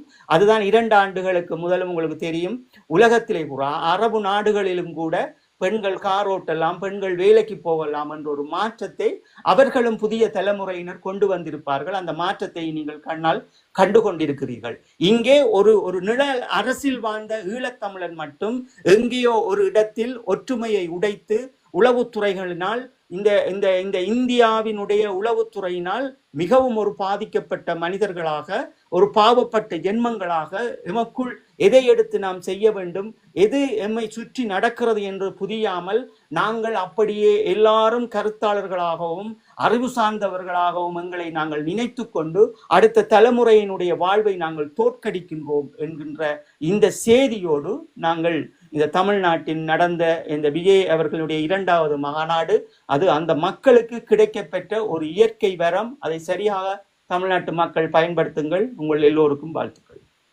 எனக்கான அந்த மாநாட்டில் வந்து பிடிச்ச 2 விடயங்கள் இருந்துச்சு. அவர் மீது வந்து முதல்ல வந்து எல்லாரும் குற்றம் சாட்டி சொல்லிக்கணும், பிஜேபியின் இதாக வந்து வெறாருண்டு. ஆனால் அதுலேயே வந்து பாசிச பாஜகவும் போய்சன் இயங்கி வேண்டும், அதுக்கான முட்டுப்புள்ளிய இதண்டு கடுமையான இதுகளை இதன்றது. அதில் வந்து சாணக்கியத்தனமாக வந்து மற்றவர்கள் வந்து தாங்கள் வந்து கட்சித்தீபம் மேட்டு தருவார் என்று சொல்லி இருப்பார்கள். ஆனால் இவர் வந்து சாணக்கியத்தனமாக வந்து தான் வந்து கட்சித்தீபம் மீட்க மாட்டேன், அதை வந்து அப்படியே அது மத்திய அரசுக்கு திருப்பி விட்டார். மோடிஜி நீங்கள் வந்து மீட்டு இந்த படம் இலங்கை ராணுவத்தோட படுகொலை செய்யப்பட்டிருக்கீங்கன்னா அது நாங்கள் வந்து அதை ஏற்க போற இல்லை அப்படின்னு வந்து அவற்றை இது வந்து அவற்றை அரசியல் புரிதல் வந்து அற்புதமா இருக்குதுன்னு அந்த இந்த விடயத்துல வந்து மிக சிறப்பு. உங்களுக்கு அதுல புரிதல் இருந்தது. நீங்கள் மிக சிறப்பு. உங்களுக்கு நீங்க ஒவ்வொரு விஷயமா கவனிச்சிருக்கீங்க. ஏனென்றால் அது ஒரு முக்கியமான அரசியலினுடைய பங்கு. இப்ப நீங்கள் கடந்த கால 15 ஆண்டுகளினுடைய அரசியலை பார்த்தீர்கள் என்றால், கச்சத்தீவை நாங்கள் மீட்போம், இங்க தமிழ்நாட்டு அரசியலோடு ஒரு முதலமைச்சர் பதவியோடு கச்சத்தீவை நாங்கள் மீட்போம், வருகின்ற இந்திய நேவிக்கு நாங்கள் குண்டுகளை அடிப்போம், படைகளை கட்டுவோம் என்கின்ற மாயை கருத்துக்களை சொல்லித்தான் எம்மவர்களும் அள்ளி தங்களுடைய உழைப்பை இன்று 2026 தொலைக்கப் போகின்றார்கள், காலத்தையும் நேரத்தையும். அதே போல் அதெல்லாம் நாங்கள் நல்ல கவனிச்சிருக்கிறீங்க. ஏன்னா அதான் உண்மை. அந்த சென்ட்ரல் கவர்மெண்ட்டுக்கு தான் இந்த அதிகாரங்கள் இருக்கிறது. அந்த இடத்தில் அவர் அதை குறிப்பிடுகிறார் என்றால் அவருக்கு பின்னால் அரசியலை தெளிவாந்து சிந்திக்கக்கூடியவர்களும் மக்கள் நலன் சார்ந்தவர்களாக இருக்கின்றார்கள். நல்ல பார்வை தம்பி, மிக சிறந்த பார்வை உங்களுக்கு. அப்படித்தான் நீங்கள் பார்த்து கொள்ள வேண்டும். ஒவ்வொரு நுணுக்கமும் பார்த்தீர்கள் என்றால் தான் நீங்கள் அடுத்த தலைமுறைக்கு சரியாக கடத்தீர்கள். சிறந்த பார்வையோடு இருக்கிறீர்கள். குட் குட், நல்லது நல்லது. மற்றது வந்து ஒன்றும் ஒரு விமர்சனம், ஒரு அரசியல் கட்சி தலைவர் வந்து தமிழ்நாடு முதலமைச்சருக்கு போய் சந்திச்ச பிறகு வந்து பேருந்து வந்து அணில் குஞ்சு இது குஞ்சு கத்தி கொண்டிருந்த மேடைகள்ல அநாகரிகமா எங்களோட தேச தலைவரை முன்னுக்கு வச்சுட்டு மிக அநாகரிகமா வந்து விஜய் மீது வந்து அவதூறுகளை பரப்பி கொண்டு வந்தார். அதுவரைக்குமான ஒரு பதிலாக தான் நான் அதை பார்த்திருந்தேன். என்னன்னா, சிங்கம் வந்து தனிச்சும் வேட்டையாடும், கூட்டமாக வேட்டையாடும், ஆனா வந்து செத்த மிருகங்களை வந்து வேட்டையாடாதுன்ற ஒரு இதை வந்து சொல்லி அதெல்லாம் முட்டுப்பிடி வச்சிருக்கிறாரு. அது வந்து அந்த அதுக்கு பிறகு வந்து இன்றைய பார்த்துட்டு அந்த கூட்டத்தை நேற்று வந்த கூட்டத்தை பார்த்து வந்து அவர் பயந்து கூட கூட இருக்கு. அனில் குஞ்சன்னு சொல்லி தெரிஞ்ச அவர் வந்து பயந்து போய் வந்து தம்பி வந்து திருப்பி வந்து பல்கி அடிச்ச மாதிரி தெரிஞ்சு அவர்கிட்ட இன்டர்வியூ பார்க்கும்போது. நீங்கள் இதுல தெளிவா நாங்கள் இதை பற்றி பேசியிருக்கிறோம். 2 நாளைக்கு முதல் நாங்கள் 6வது 5வது அவர்களுடைய அமர்வில் நாங்கள் அவர்களுடைய கேள்விக்கு பதில் அளித்திருப்போம். 6வது அமர்வில் நாங்கள் கேள்விக்கு பதில் அமைத்திருப்போம். அது என்னவென்றால் தரன், உண்மையிலேயே இந்த ஈழத்தமிழர்களுக்காக அவர்களினுடைய அடுத்த கட்ட நகர்வை ஒரு இடத்தில் கொண்டு வந்து சுருக்க வேண்டிய தேவை உறுப்பு நாடுகளுக்கும் இந்தியாவுக்கும் இருக்கிறது. அந்த வகையில் தான் இது நடைபெற்றது. இப்ப உண்மையிலேயே தமிழ்நாட்டில் ஒரு தமிழ் தேசியம் உண்மையாக இருக்கிறது என்றால் இவரை அணைத்து கொண்டுதான் அங்கே அந்த ஆட்சி மலர்ந்திருக்கும். ஏனென்றால் இருவரும் அந்த ஒரு தமிழ் தேசியம் பேசுகின்ற இப்ப தமிழர்கள், எங்களுடைய ஈழத்தமிழர்களினுடைய பார்வையிலும் அந்த நாட்டில் இருக்கின்ற மக்களினுடைய பார்வையிலும் என்னென்றால், அந்த நாட்டு மக்களுக்கு ஒரு நல்லது செய்ய வேண்டும் என்றால் வருபவர்களை அணைத்து கொண்டு அந்த நாடை நாங்கள் எங்கள் வசம் எடுக்க வேண்டும். இப்ப நாங்கள் என்ன சொல்லுகின்றோம் எங்களுடைய மக்களுக்கு, ஐக்கிய நாடு சபைகளில் சுய நிர்ணய உரிமை என்பது இருக்கிறது. அப்ப நாங்கள் இன்று எதுவுமே அற்றவர்களாக இருக்கின்றோம். முதலில் நாங்கள் சுய நிர்ணய உரிமைக்காக போராடி அந்த ஜாப்பினை நாங்கள் எழுத வேண்டிய தேவை இருக்கிறது. இலங்கையில் வடக்கு கிழக்கில் பிறந்த ஒவ்வொரு ஈழத்தமிழனும் அவன் பிறந்து இந்த உலகத்தில் வலம் பெறுகின்ற போது அவன் அரசியல் சுதந்திரத்தை, அந்த சுவாச காற்றை தன் மனதில் தன் மண்ணில் பூசிக்க வேண்டும் என்றால் அவனுக்கு ஒரு யாப்பினை நாங்கள் உருவாக்க வேண்டிய தேவை இருக்கிறது. இதைத்தான் தொடருங்கள், இதைத்தான் நம்பிக்கொண்டிருங்கள், இந்தியாவுக்குள் போய் செல்லாதீர்கள் என்பதை நாங்கள் தொடர்ச்சியாகவே நாங்கள் எங்களுடைய பரப்புரையில் செய்து கொண்டிருந்திருப்போம். அப்ப இந்த கருத்தாடல்களும் கருத்தரங்குகளிலும் உங்களினுடைய இளையோர்களினுடைய பார்வையில் இதற்குள் இருக்கின்ற பிரச்சனை என்னவென்றால், எங்களுடைய இந்த மாமனிதர், எங்களுடைய தேசிய தலைவர் அவர்கள்தான், எங்களுடைய இராணுவ தந்தை அவர்கள்தான் அங்கே சிதைக்கப்படுகின்றார்.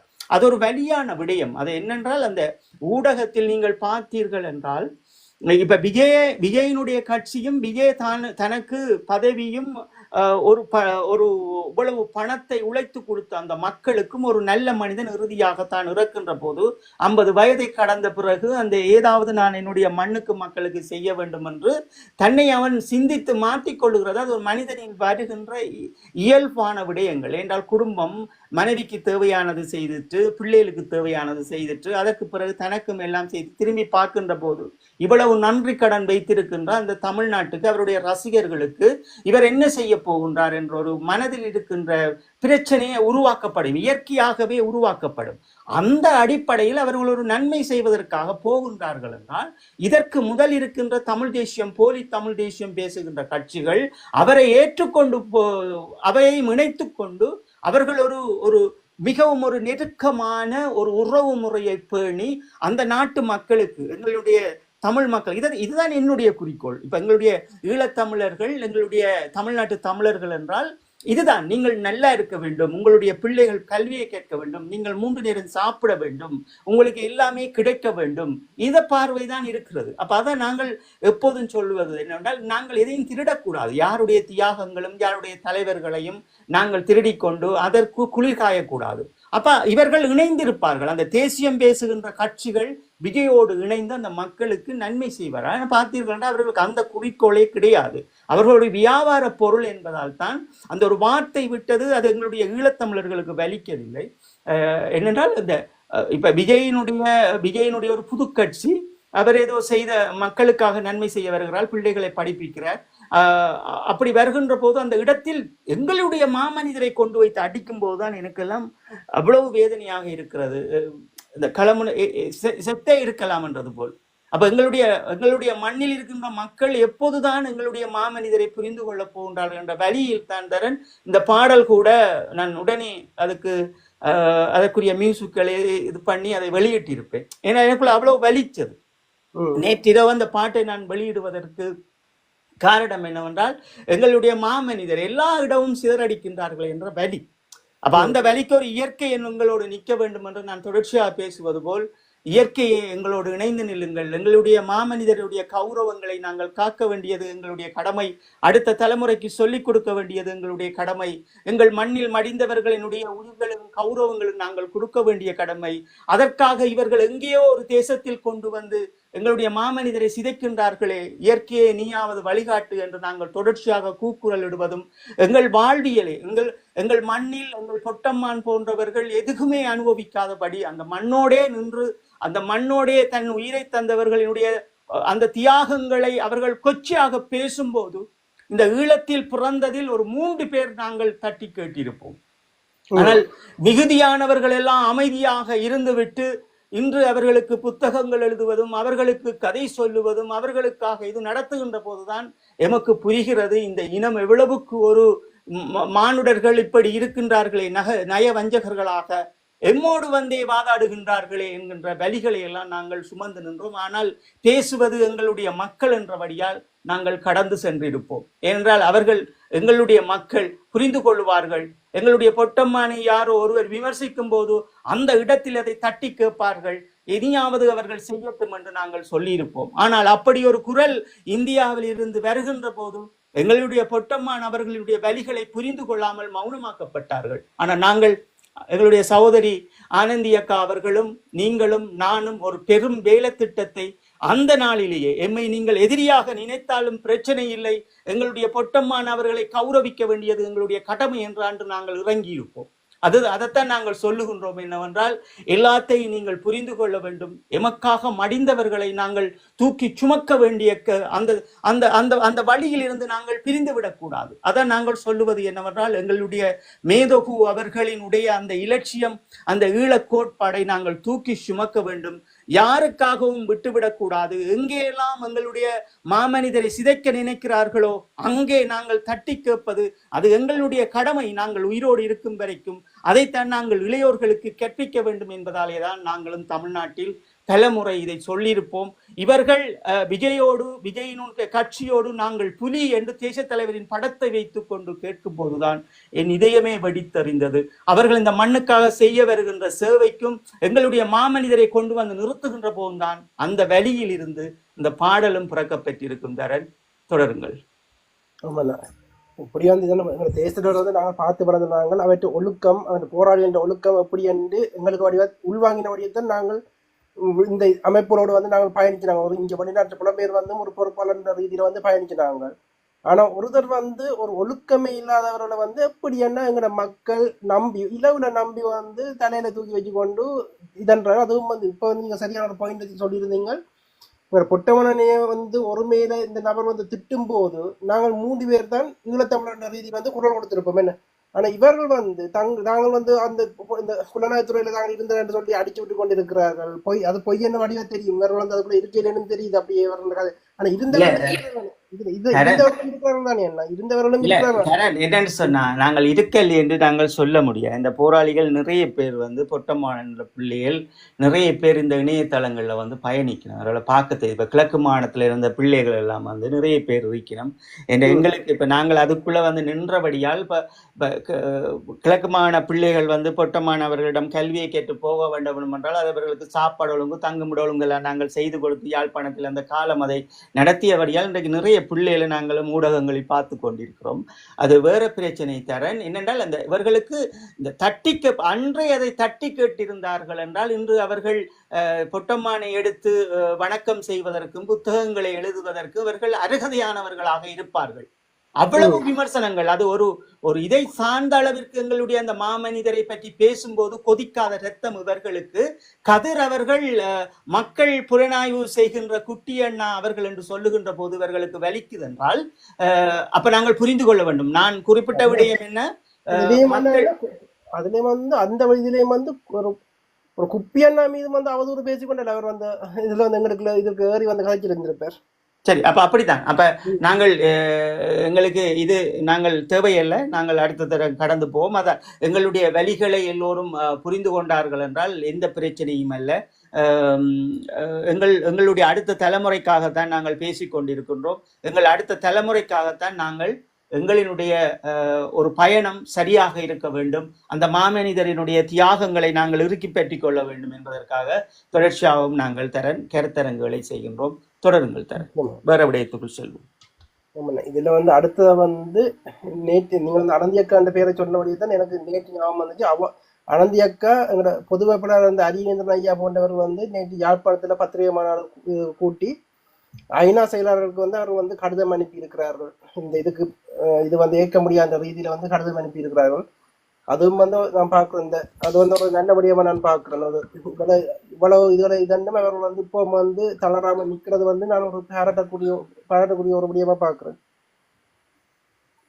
கண்டிப்பா அது அப்படி அந்த விஷயம் செய்ய வேணும். தர அது செய்தாத்தான் அது ஈழத்தமிழர்கள்ட்ட இருந்து எதிர்ப்புகள் போகும்.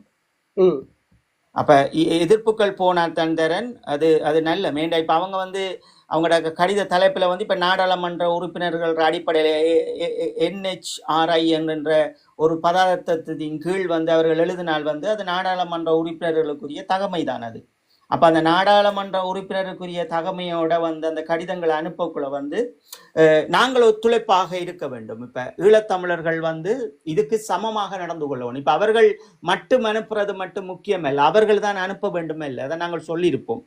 2007 தீர்மானம் ஐக்கிய நாடுகள் சபைகளால் கொண்டு வரப்பட்ட 5-1 தீர்மானங்களின்படி ஒரு குடிமகன் ஒரு சாதாரண ஒரு பிரஜை கூட தன்னுடைய மண்ணுக்காக தன்னுடைய மக்களுக்காக ஒரு அரசாங்கமோ ஒரு குழுக்களோ அல்லது ஒரு இராணுவமோ போலீஸோ யாரோ ஒருவர் துன்புறுத்துகின்ற போது தன் இனத்தையோ தன்னையோ அதை தெரியப்படுத்துகின்ற விடயங்களும் அதற்குரிய உரிமைகளும் ஐக்கிய நாடுகள் சபைகளில் இருக்கிறது.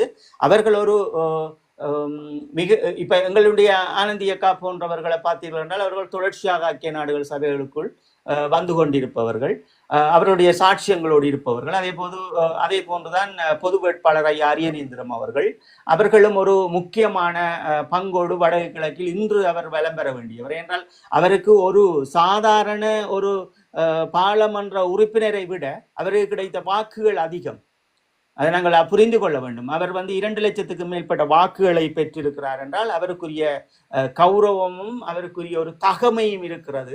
அவரை நாங்கள் நிறுத்தியதற்கு அந்த தகமையோடு அவர் எழுத வேண்டியது அந்த 2 லட்சம் மக்களுக்கும் அவர் தொடர்ச்சியாக பணியாற்ற வேண்டிய தேவை இருக்கிறது.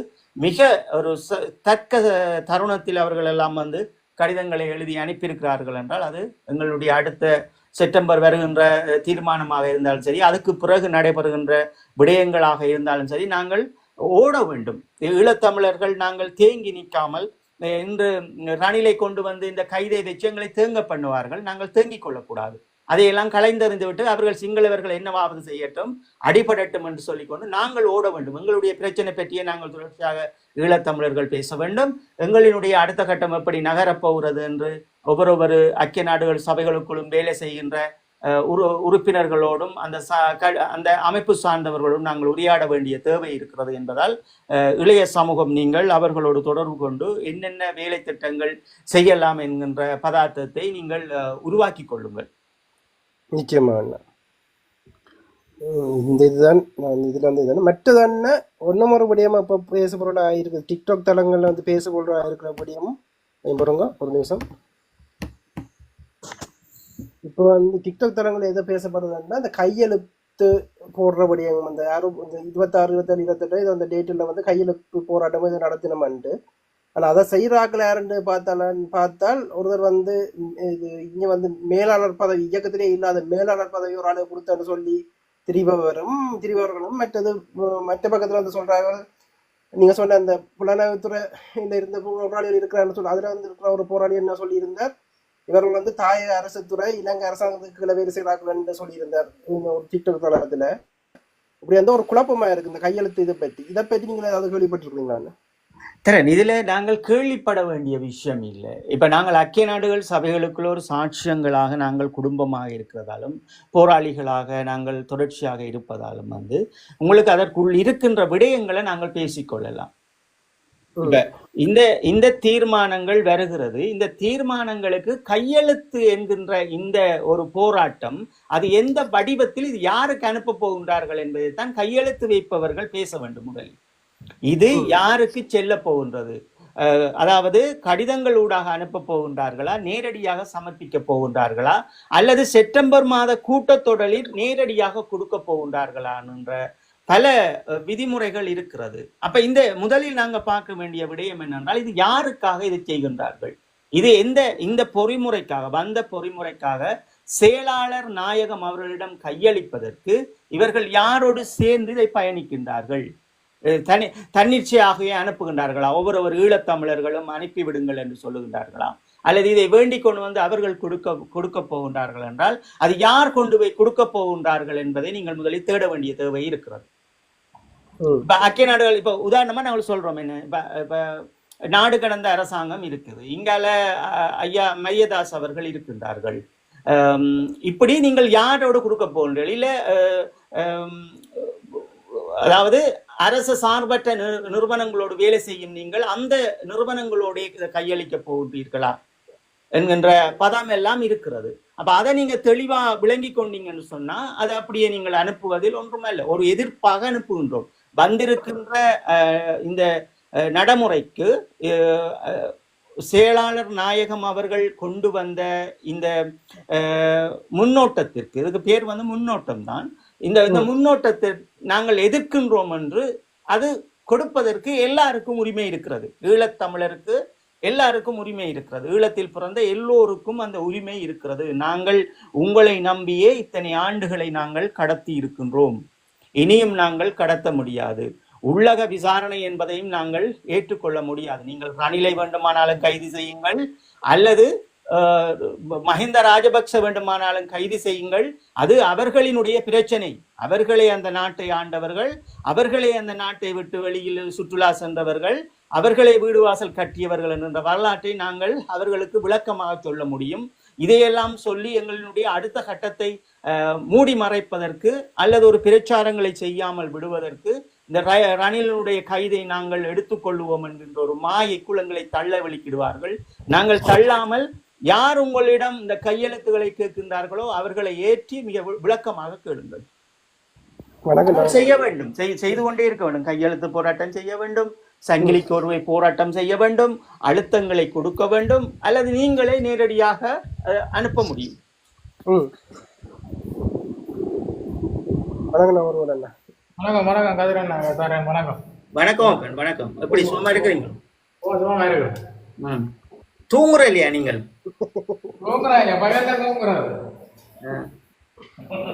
தூங்கணும் ப்ரோ, மன அழுத்தம் இதா போயிடும். மன அழுத்தம் இரவு வேலை என்று சொன்னீங்க.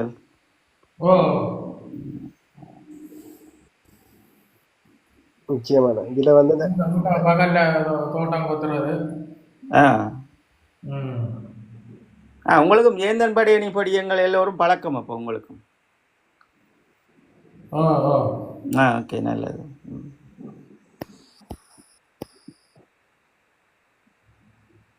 கையெழுத்து வாங்க போறாங்க. அந்த கையெழுத்து வடிவம் வந்து ஆஸ்திரேலியால இருக்கிறாரோ மேன்கிட்ட போகிறாங்க. அவங்களான ஐநாட கொடுக்குறாங்க. அந்த ஊடகங்கள் கூட வந்து ஒரு செயற்பாடு செய்யல, அதான இதுல இதா இருக்குது. அதை நீங்க பார்க்கணும். அப்ப அந்த கடிதத்துல விளக்கத்தை பாருங்க, என்ன எழுதிருக்கணும்னு பாருங்க. இப்ப நீங்க கொண்டு வராங்களா தெரியல, பார்ப்போம். அது நீங்கள் நேரடியாகவே அதை வாசிக்கலாம். ஏன்னா இப்ப நீங்க கையெழுத்து வைக்கிற நீங்கள் இப்படி இணையதளத்துல நின்று கொண்டு அவர் எடுத்துட்டு தெளிவில்லாத ஆக்களுக்கு தெளிவுபடுத்தலாம். இல்லாட்டி அவங்க ஒரு இணையதளத்திலே போட்டிருக்கலாமே, அவங்களுக்கு ஒரு இணையதளம் இருக்கு. இந்த இணையதளம் இருக்கு, இவங்களுக்கு எல்லாம் கணக்கு இணையதளம் இருக்கு. இந்த இப்ப இங்க பருத்தம் வந்து சாகுறாக்களை எல்லாம் அதுலதான் மாவீரர் பட்டியல இணைச்சு வச்சிருக்கிறாங்க நிறைய இணையதளத்துல. அதுல போடலாமே, போட்டா தெரியுமே உங்களுக்கு, இலகுவா நீங்கள் அதை பார்த்து கொள்வீங்களே. அப்ப எல்லாமே ஒரு குழப்பகரமான விடயங்களை தான் எல்லாரும் செய்வினம். அப்ப கவனமா இருந்தால் தான் நீங்கள் உங்களை வந்து தயார்படுத்த முடியும்.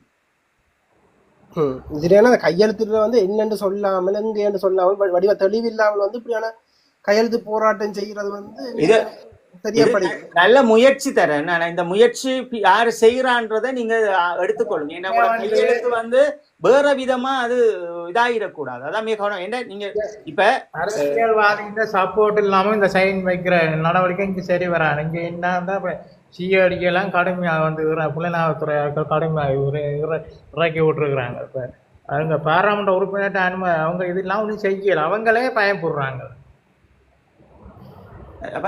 இதுல நீங்கள் பார்க்க வேண்டியது என்னென்றால் இப்ப இந்த வேலை திட்டம் செய்யறவர்கள் வந்து இப்ப அது இலங்கைக்கு சாதகமா போயிடக்கூடாது. நீங்கள் என்னென்று இப்ப உதாரணமா இப்படித்தானே இப்ப எங்களுடைய இந்த கேம்புகள்ல அடைக்கப்பட்ட மக்கள் வந்து ஒரு காலத்துல வந்து 2 நிமிடம் 3 நிமிடம் வந்து ஒரு காணொலி கொடுத்திருப்பினோம். அவங்க சொல்லி கொடுத்தபடியே அவருடைய கதைப்படி விடுதலை புலிகளை பற்றி அந்த இறுதி களமுனையை பற்றி சொல்லியிருப்பினோம். அப்படி கிட்டத்தட்ட 1500 சாட்சியங்கள் நேரடியா வீடியோவோட இருக்குது. அதுக்கு பொறுப்பு கூறுற விடயங்கள் எல்லாம் இருந்தது. இந்த இப்ப நாங்கள் அந்த பொறுப்பு கூறும் போது அதெல்லாம் காட்டித்தான் அவங்க அதெல்லாம் கேட்பினோம். அப்ப அதெல்லாம் இருந்தது. அப்படி நிறைய இருக்குது. இப்படி நாங்கள் செய்யறதால அப்படி மாட்டுப்பட்ட கூட. அப்ப கேம்ப்ல இருக்கக்குள்ள என்ன நினைச்சிருப்பினோம், மக்கள் இதை கொடுத்துட்டு நான் வெளியில வந்துடணும் நினைப்பினும் அடப்பட்டு கொண்டிருக்கக்குள்ள அவன் அந்த ஜெயிலுக்குள்ள வச்சு செய்த வேலையெல்லாம் வந்து அவன் தடயமாவே எடுத்து வச்சு அனுப்பியிருக்கிறான். அன்றைய காலம் கோத்த ராஜபக்சா மஹிந்த ராஜபக்சா இருந்த காலத்துல அது சரியான முறையில அதை வந்து ஒரு அடையாளமா கொடுத்திருக்கிறோம். என்ன அதே போன்று இது வந்துடக்கூடாது. அதுக்காக வடிவா கேட்டீங்கன்னா தெரியும் உங்களுக்கு, நாங்கள் என்ன செய்யலாம், இது யார் செய்யறீங்கள், ஆக்களை தெரிஞ்சுட்டா உங்களுக்கு நம்பிக்கை தானே. யாரு ஐக்கிய நாடுகள் சபைகளுக்குள்ள யாரு போற அது உங்களுக்கு சொல்லலாம், அது பிரச்சனை இல்லை தானே. நீங்க யாருன்னு சொன்னா கூட நான் சொல்லுவேன், இது யாரோட சேர்ந்து செய்றீங்கன்றத நான் உடனே உங்களுக்கு தெரியப்படுத்தலாம், அது பிரச்சனை. போறாங்க போவாங்க ஏழில் சானந்தி சசிரன் அந்த அக்கா போவா வேற ஒன்று 3 பேர் இருக்கிறாங்க. அவங்களாம் ஒரு யாரும் இங்கே வந்து போறாங்க. அந்த கடிதம் கொண்டு வர இதான் கொண்டு கொடுக்கணும் முக்கியமாக. இவங்களே தான் தெரியான்றாங்க. இவன் ஆனந்தி அக்கா கடிச்சு கேட்டீங்களா? இல்லை இல்லை, அந்த வேற அந்த மனித உரிமை இங்க காணாம போன சங்கம் இருக்குத்தானே இங்க, அவங்க தங்களுக்கு தெரிஞ்சாங்க யார் ஆக்களோட எங்கள்கிட்ட கேட்குறாங்க. நான் எங்களை என்னத்தை சொல்லுவேன். அதான் தெளிவு இது வந்து தெளிவுபடுத்தணும். அவன் வந்து ஏதோ ஒரு காரணத்தால தெளிவுபடுத்த விரும்பாம இருக்கிறோம். ஆனா இத பகைவனானவன் பல முறையில செய்து பார்ப்பான். இப்ப உண்மையிலே போராட வேண்டியதை இப்படியான கேள்விகளையும் கொண்டு வந்து தடுக்க பார்ப்பான். அப்ப அதை நீங்க புரிஞ்சு கொள்ளணும். உண்மையிலேயே உங்களுடைய போராட்ட வலுவை குறைக்கிறதுக்கும் அவர்கள் மீது குற்றத்தை சொல்ல முடியும். அதெல்லாம் தெளிவுபடுத்தி செய்திருங்க. ஏன்னா அப்படி இப்ப அது நீங்க சைன் வச்சு அனுப்புறது யாருக்கும் தெரிய போறது இல்லை. அது நீங்க தெரிய போறது இல்லை தான். ஏன்னா அப்படியான ஆட்கள் தெரிய மாட்டேன். அப்படியான ஆட்கள் சைன் வச்சு தந்தா சைன் வைக்கிறேன் அவங்க. நான் சொல்றேன் சிஐடிக்கு தெரிய போறது இல்லை. இப்ப நீங்க ஒவ்வொருவரும் செய்யற விடயங்கள் வந்து தெரிய போறது இல்லை. இப்ப ஊடகத்துல நீங்க சொல்ற வந்து டிரெக்டா நீங்கள் வந்து டிரெக்டா வந்து அனுப்புறது தெரிய போறது இல்லை. இந்த கையெழுப்பு இதுன்றத சொல்லல. நாங்கள் வந்து டிரெக்டா வந்து ஐநாக்கு வந்து அனுப்புறோம். நீங்க நேற்று சொன்ன மாதிரி டிரெக்டா வந்து நாங்க அனுப்பலாம் தானே. அதை சொல்றீங்க வேணா. அப்ப கவனமா இருங்க. என்னண்டு அவங்க ஏற்றி கொண்டு இதை பற்றி பேசுங்க. என்றால் தோல்வி அடைஞ்சிடக்கூடாது. அவங்க ஒரு நல்ல முயற்சியை கூட செய்யலாம். இல்ல செயலாளர் நாயகத்துக்கு வந்து அவர்கள் வெளியிட்ட இந்த முன்னோட்டத்துக்கு வந்து ஒரு எதிர்பார்ப்பு கூட செய்யலாம். அதை நீங்கள் யார் என்று உறுதிப்படுத்திட்டு ஆனா கண்டிப்பா செய்ய வேண்டிய தேவையில இருக்குது. குழப்பாதீங்கோ. பலர் இதுதான் பிரச்சனை. எங்களை வந்து இன்றைக்கு ஒரு சரியான நிலையில யாருமே பயணிக்க விட மாட்டினோம். அதையும் மீறி நீங்கள் நிற்க வேணும். இந்த இளைய சமூகத்தை கட்டி எழுப்ப வேணும். எங்களுடைய அண்ணாவினுடைய அந்த ஈழம் என்கின்ற கோப்பில் வந்து அவர் தூக்கி கொண்டு திரிந்த அந்த மிக பெரும் சத்தியத்தை நாங்கள் எடுத்துக்கொண்டு போக வேண்டிய தேவை இருக்குது. அதுக்காக ஓடத்தான் வேணும். வேற வழி இல்லை. தெளிவுபடுத்திட்டு ஓட வேண்டியதுதான். இப்பதான் எல்லாம் இணையதளத்துல இருந்து எல்லாம் செய்யலாம். இணையதளத்திலே போட்டிருந்தால் உங்களுக்கு இதெல்லாம் மிக இலகுவா இருக்கு. பல்கலைக்கழக மாணவர்களும் ஓஎம் அமைப்பும் சேர்ந்து ஒரு பாரிய போராட்டம் நடத்த சொல்லி இருந்தது இல்லை. அது என்ன நிலையில இருக்குது? அது நடைபெறும். அது டைம் நேரம் எல்லாம் ஒழுங்கு பண்ணிட்டு நம்ம. ஓகே. அப்படி இன்னைக்கு வந்து நான் உதயம் பார்க்க அந்த போர்க்களம் யார் பின்னுக்கு இருக்கணும்னு தெரியும். என்னுடைய பல்கலைக்கழக மாணவர்களும் ஓஎம் அமைப்பு இருக்குது. அன்னைக்கு அதுக்கு வந்து நாங்க சப்போர்ட் பண்ணல. அது வந்து ஒரு அமைப்பு இப்படி இருக்கணும்னு சொல்லி அன்னைக்கு நாங்கள் அதுக்கான இல்ல இதுல தரன் சப்போர்ட்ன்றது கிடையாது. இது வந்து எல்லாரோட உரிமையும் தரன். ஒரு ஈழத்தமிழண்ட உரிமை என்னென்றால் நீங்கள் எல்லாரும் வந்து ஒரு விடயத்தை தெளிவா விளங்கி கொள்ளுங்க. என்னவென்றால் நீங்க யாருக்கும் நீங்க சப்போர்ட் பண்ணக்கூடாது. அது இல்ல. ஈழத்தமிழர்களுக்கு அந்த வார்த்தையை நீங்க நொறுக்கிடுங்க, அடிச்சு எறிஞ்சிருங்க. நாங்கள் எங்களுடைய அடுத்த கட்டத்துக்காக எங்களால் முடிந்த உதவிகளை நாங்கள் செய்ய போறோம். அதே போன்றுதான் இந்த முன்னோட்டத்திற்கு வந்திருக்கின்ற செயலாளர் நாயகம் அவர்களினுடைய இந்த அறிக்கைக்காகவும் நாங்கள் எதிர்ப்புகளை கொடுக்க போறோம். அதுதான் பல வகையில கொடுக்கலாம். ஏன் நீங்க அனுப்ப வேண்டிய பிள்ளைகள் தரனிட்ட அதுக்குரிய இமெயில் இருக்கு, வாங்கி அனுப்பி விடுங்கவன். இமெயிலே வேண்டி அனுப்புங்க. வாட்ஸ்அப்ல அந்த இமெயில வாங்கி கடிதத்தை எழுதி எடுத்துட்டு பிரிண்ட் பண்ணி எடுத்துட்டு பிறகு நீங்க ஸ்கேன் பண்ணி தான் அனுப்பணும். அதான் நடைமுறை. நீங்க அதுல இருந்து சும்மா எழுதி சைன் பண்ணாம எல்லாம் அனுப்ப இயலாது. அதெல்லாம் செய்யலாம். எவ்வளவு வழி இருக்கு. கவனமா பாருங்க. எவ்வளவு வழிமுறைகள் இருக்கு. கவனமா பார்த்து செய்யுங்க. ஆமா. அந்த இமெயில் அனுப்புற இதுல வந்து அந்த இதையும் தெளிவுபடுத்தணும். எந்த மொழியில அனுப்பணும்? அது நீங்கள் இங்கிலீஷ்ல அனுப்பலாம் தானே தரேன். இப்ப நீங்க ஐக்கிய நாடுகள் சபையில பாத்தீங்கன்னு சொன்னா கண்டிப்பா நீங்க ஆங்கிலம் பிரெஞ்சு இருக்கணும். கண்டிப்பா அதுக்கு பிறகுதான் அவங்க வந்து ரஷ்யா, ஸ்பானிஷ், அரபு, சீனம் அதுகள் அப்படி மொழிகளை வச்சிருக்கணும். நீங்கள் எங்கட ஈழத்தமிழர்கள் வந்து நாங்கள் இலங்கையில் வடக்கு கிழக்கில் வாழ்கின்ற ஈழத்தமிழர்கள் நாங்கள் ஆங்கிலத்திலும் பிரெஞ்சிலும் வடிவா செய்யலாம். என்ற புலம்பெயர்ந்த தேசத்துல வந்து 2 மொழிகளையும் பல்லாயிரம் பேர் ஆழ்மையாக இருக்கணும். 10,000 பேர் வந்து கல்விகளை கற்று பல பாடசாலைகளை நடத்தினோம், பல விடயங்களை செய்யணும். உங்களுக்கு அதெல்லாம் சுகமா இருக்கும். அவர்கள் ஊடாகவே இந்த இது செய்கிறாக்கள், இந்த போராட்டங்கள் செய்கிறாக்கள் எல்லாம் அவங்களோட அப்படியும் ஒரு உறவு முறையில தான் இருப்பிடும். அல்லது வந்து நீங்க ChatGPT-ல வந்து நீங்கள் தமிழ்ல எழுதினா அது இங்கிலீஷ்ல டிரான்ஸ்லேட் பண்ணி தரும், அல்லது பிரெஞ்சுல டிரான்ஸ்லேட் பண்ணி தரும். விஷயத்தை நீங்க சொல்றத நீங்க தமிழ்ல கூட அனுப்பலாம். உங்களோட கடிதம் நீங்க செயலாளர் நாயகம் அவர்களுக்கு தமிழ்ல கூட அனுப்பலாம். அவங்க மொழிபெயர்ப்பினம். ஆனா முன்னுக்கு போடக்குள்ள நீங்க தமிழ் எண்டு போட்டுட்டீங்கன்னா சரி, அவ்வளவுதான். இங்கிலீஷ்ல அந்த தமிழ் எண்டு எழுதுனீங்கன்னா சரி, லாங்குவேஜ் தமிழ் முன்னுக்கு. நீங்க தமிழ்ல நீங்க எங்களோட தாய்மொழியிலே நாங்க அனுப்பலாம், அவங்க டிரான்ஸ்லேட் பண்ணுங்க. ஐக்கிய நாடுகள் சபைகள்ல எல்லாமே இருக்குது, மொழிபெயர்ப்புல இருந்து எல்லாமே இருக்குது. அந்தந்த நாட்டுக்காரருக்கு ஏற்றது போல மொழிபெயர்ப்பு செய்யறதுக்கு எல்லாம் ஆட்கள் இருக்கு. அதை நீங்க பயப்படுத்தவர். நீங்கள் அனுப்புற கடிதம் ஒரு தனி தமிழ்ல கூட இருக்கலாம். ஆனா அந்த கடிதம் எழுதுறதுக்கு முதல் அது யாருக்கு போகுது, இவருக்கு போகுது, இது எந்த மொழி என்று மட்டும் போட்டு விட்டீங்கன்னா சரி. அவர்களுக்கு தெரியும் இலங்கையில இருந்து வந்தா தமிழ் மொழியாத்தான் இருக்கும் என்றது. நாங்கள் இலங்கையை தான் குறிப்பிட போறோம். என்ன இலங்கையில வாழ்ற, இந்த இதுல வாழ்ற வசிக்கிற நான் என்று குறிப்பிடக்குள்ள அவங்களுக்கு தெரியும் தமிழ்ன்னா அவங்க இது பண்ணி எடுக்கணும், மொழிபெயர்ப்பு செய்யணும். அதெல்லாம் பிரச்சனை இல்லை. இதெல்லாம் இலகுவா செய்து போட்டு போற விஷயங்கள். குழப்பகரங்களுக்குள்ள இருந்தீங்க என்று சொன்னா எதையும் சரி செய்து விட முடியாது. இப்ப தேசிய தலைவரை விளக்கேற்றதுக்காக எல்லா ஒரு போராட வேண்டிய ஒரு வழியை உருவாக்கி கொண்டு போறவர்களுடைய பாதையை குறுக்க நின்று மறைச்சு கொண்டு நிக்கிறதும் தவறு. அதை நீங்க புரிஞ்சு கொள்ளணும் எல்லாரும். தேசிய தலைவருக்கு விளக்கேற்றி இருக்கு. விளக்கேற்றினத்துல உங்களுக்கு நான் பல முறை சொல்லியிருக்கோம், பல நடவடிக்கை இருக்கும். அவர்களோட சேர்ந்து உண்மையிலேயே அண்ணா அவர்களுடைய வேதனையை சுமக்கிறவர்களும், அண்ணா அவர்கள் ஒரு நோய்வாய்ப்பட்டு இறந்து விடுவார் என்று நினைத்து கொண்டு அதுக்குள்ள போனவர்கள், அதை ஏற்க முடியாதவர்கள் எல்லாம் அதுக்குள்ள இருப்பார்கள், எதுக்குமே தெரியாதவர்கள். அப்படி போராளிகள் இருப்பினும் இல்லை என்று நாங்கள் சொல்ல முடியாது. அது ஒரு உளவியல் தாக்கம் தானே. இப்ப எங்களுடைய மாமனிதர் அவர்களின் கை வைக்கும் போது பல வழிகளில் உளவியல் ரீதியாக தாக்கப்படினோம். ஒரு பகுதி இதை செய்யக்கூடாதினம், இன்னொரு செய்வென்று சொல்லினோம். இதை நாங்கள் ஒரு ஆயுதமாக பயன்படுத்த வேண்டும் என்று நாங்கள் அரசியல் சித்தாந்தங்களோடு நாங்கள் பேசுவோம். அப்ப இப்படித்தான் பல விஷயங்கள் எங்களை சுற்றி நடந்து கொண்டிருக்கும். அதுக்காக அவங்க விளக்கேற்றிட்டாங்கன்றபடியா நாங்கள் இது அவர் தான் செய்யறார், இவர் தான் செய்யணும், முதல் விசாரணை செய்யுங்க. அதான் பகைவனுக்கு அது வெற்றி.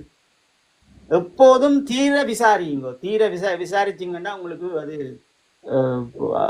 அந்த நீங்க செய்யற வேலை திட்டத்துக்கு எங்களுடைய மக்கள் பலன் அனுபவிக்கணும். அப்ப நவருவன் என்ன நிலைமை போகுது முல்லைத்தீவு?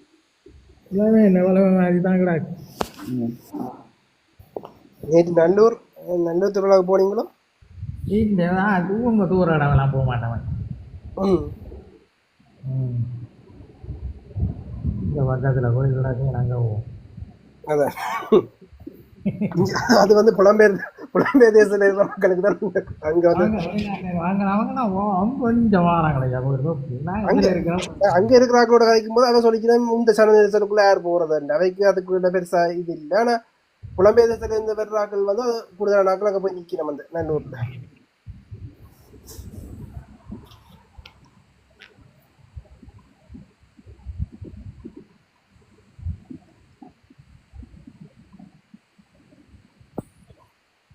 மற்றது இப்ப கூடுதலா இந்த பிரிவினவாத கருத்துக்களும் இப்ப விதைக்கப்படுது. புலம்பெயர் தமிழர்களுக்கும் இல்ல நாங்கள் எல்லாருமே எங்களை தமிழர், எங்களுக்குள்ளேயே பிரிவினைய எல்லா பக்கத்துலயும் பிரிவினையை உருவாக்குறாங்க. வடக்கு கிழக்கு பிரிவினையை உருவாக்கி கொண்டு கத்தி கொண்டு திரிகிறாங்க.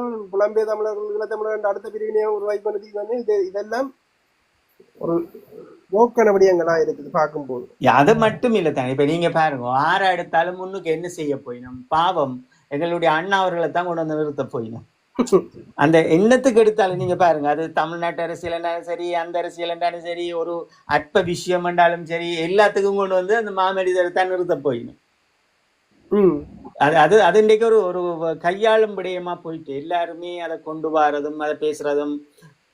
அதை நீங்க பார்த்திருப்பீங்க தானே, இந்த பெரிய ஊடக பரப்புல இப்ப தமிழர்களுக்கு எவ்வளவோ பிரச்சனை போய் கொண்டிருக்கு, தெளிவாவே பாத்தீங்கன்னா தெரியும். ஆனா என்ன செய்யணும்? பலர் அண்ணாவையும் அண்டம் பாலசிங்க அண்ணாவையும் ஒரு குமுறலான வார்த்தைகளை சொல்லி போட்டு போயிடும். அதெல்லாம் பலிக்குது. என்ன இப்ப நாங்கள் அதுக்குரிய நேரமா இருக்கிறோம், அதுக்குரிய இடமா நாங்கள் தோற்கடிக்க வேண்டிய தேவை பகைவனுக்கு இருக்குது. இப்ப நீங்க பாருங்க, நாங்களும் பாக்குறோம். இப்ப பல இணையதளங்களுக்கு எவ்வளவு வேலை இருக்குது. ஆனா திருப்பியும் இந்த 2ஆம் தேதி ஏற்றின விளக்கேற்றினதை பற்றிய தொடர்ச்சியாக கைச்சு கொண்டிருக்கணும். அதுதான் பகைவனுக்கு வெற்றி. அதுதான் வெற்றி. இப்ப ஒரு விஷயத்த அவன் செய்ய துவக்கினோம் என்று சொன்னால் அதுக்குள்ளே நாங்க தேங்கி கிடக்கிறது தான் அது அவனுக்குரிய வெற்றி. இப்ப இந்த நடவடிக்கையும் அப்படித்தான். நீ ரணில கைது செய்வதற்கான ரணில பற்றியும் பேசிக் கொண்டிருப்பினோம். இங்கால இந்த பொறிமுறைகள் எல்லாம் வந்து மூடப்பட்டும் இந்த செப்டம்பர் வந்து அது அதில் அறிக்கை வந்து எந்த ஒரு இதுவும் இல்லாம ஒரு எதிர்ப்பும் இல்லாம வெளியாகும். அது வந்து இலங்கையும் இந்தியாவும் சேர்ந்து தமிழர்களுக்கு முகத்துல அரைஞ்ச மாதிரி அரைஞ்சு வச்சிருக்கேன் இந்த செயலாளர் நாயகம் அவர்கள் வெளியிட்ட இந்த அறிக்கை. அதுதான் அதுகளை நாங்கள் புரிந்து கொண்ட மண்டலங்களுக்கு ஓரளவாவது எங்களுடைய மக்களினுடைய அந்த உரிமைகளை தூக்கி சுமக்கிறதுக்கு நாங்கள் தயாராயிருக்கோம். அந்த தயார்படுத்தல் தான் நீங்க மிக தயார்படுத்தணும். நாங்கள் ஒவ்வொரு ஈழத்தமிழனும் அதை செய்யணும். ஆனால் எங்க நாங்கள் தோற்று நிக்கிறோம்னு தான் தெரியல. அந்த கூப்பிட்டவர் மாறி அமைதி போட்டேன் கூப்பிட்டவர் பேசிக்கிட்டேன் மாறி அமைதி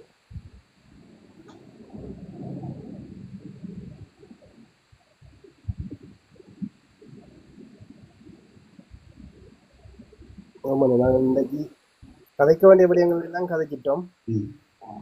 வேற இது நீங்கள் ஸ்பெஷல் எதுவும் கதைக்க போறீங்களா?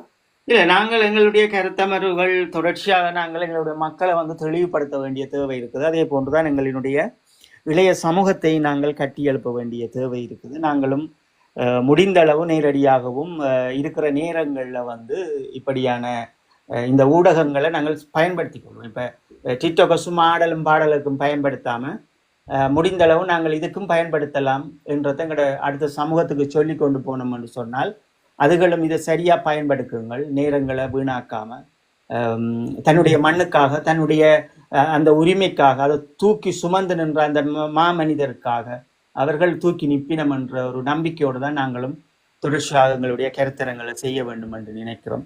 செய்வோம் தரேன் தொடர்ச்சியாக. இன்றைக்கு நாங்கள் ஓரளவு சில விடயங்களை வந்து இன்றைக்கு நாங்கள் பேச வேண்டிய தேவை இருந்தது, பேசியிருக்கிறோம்.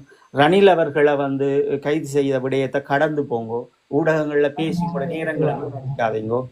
திருப்பியும் சொல்லுங்க, புனேல வந்துருவான் ஐயா நாளைக்கு. கோட் சுற்றுலா போனவர் அங்கே வந்து பிசினஸ் எதுவும் செய்ய போறாங்க. ஏழுமே இந்த பிசினஸ் செய்ய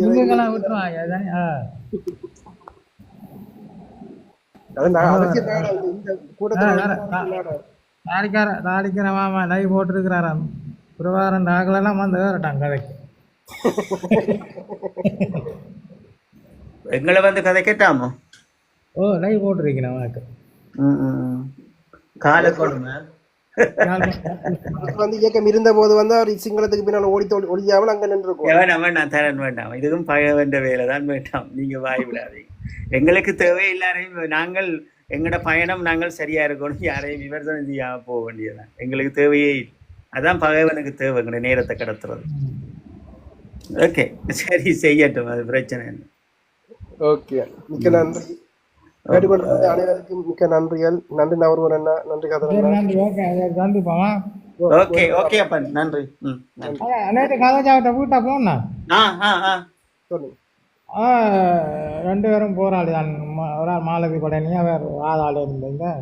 கண்ணனி பிரிவுல இருந்த கண்ணனி பிரிவு 4 2 பொம்பளை பிள்ளை 2 கோடிகளும் வீடு நிலம் ஒன்று முழுக்கல நான் சோறு தான் கிடக்கு. சாய்க்கிரம் கோப்பி புத்தகமும் வேலை மதங்களுக்கு வேற பள்ளிக்கூட பூவல் இல்லையா ஒன்றாத்தான் தோக்கி போடுறோம். ஓகே செய்வோம். செப்டம்பருக்கு பிறகு அதில் அலுவலில் தொடருமா? என்ன மாதிரி என்று செப்டம்பர் முடியட்டும் நபருவன் அதை செய்வோம். நான் சொன்னேன் அப்படி நீங்க சொன்ன மாதிரியே சொன்னாங்க. நீங்கள் தான் இப்ப அங்க நின்று நீங்கள் தான் அதுல பார்க்க போய் நான் வந்துட்டேன்னு உண்மைய விஷயங்களை போராளிகள் அடையாளப்படுத்த போறேன். ஆனால் அவர் வீடியோவில் கிடக்கிற ஆக்கள் அவர் அந்த டிக்டாக்ல இந்த இவன் படம் கிடந்தது 2-3 பேர் படம். அது எனக்கு அதுதான் அதுல உடன்பாடு இல்லாம இருந்தது. நீங்க விசாரிக்கிற வழியாவும் இல்ல இல்ல இல்ல இல்ல நேற்று முல்லைத்தீவுல இருந்து போட்டவர்கிட்ட இதுல இங்க யாரு எங்கண்ட ரெட்னம்பாத்தியோட நின்று சொன்னவர்கள படங்கள் போட்டு கிடக்கு. அதுல உள்ள போய் பாத்தீங்கன்னா தெரியும். வந்திருந்தவர் சரி ஓகே, வரட்டும். நாங்கள் செப்டம்பர் எங்களுக்கு உதவி திட்டத்துக்கு வந்தால் அது கண்டிப்பா எங்களால முடிஞ்சது நாங்கள் பிள்ளைகளை படிப்பிக்கோம். அதுல மாற்றம் இல்லை. இதுல எங்களால முடிஞ்சது நாங்கள் செய்வோம். அது நபருவனுக்கு நல்லா தெரியும், நாங்கள் செய்வோம். எங்களுக்கு இப்ப கொஞ்சம் இப்போதைக்கு ஒன்றும் பண்ண இல்லாம நிக்கிறோம். இதுகள் ஒரு பக்கம் இதுல தலையை கொடுத்துட்டு எடுக்க இல்லாம நிக்கிறோம். இதை முடிச்சுட்டு இது பண்ணுவோம். செப்டம்பர் இந்த பொறிமுறை வரட்டும் என்னன்னு பார்ப்போம். உங்களுக்கு 6 மாதம் உங்களை காணையில கவர்னாடெல்லாம் கேட்டிருக்கிறேன். 6 மாசம் நாங்க வர இல்லையா இதுக்கு? இணையதளத்துல இருந்து நாங்கள் தானே அப்ப லைஃப் போடல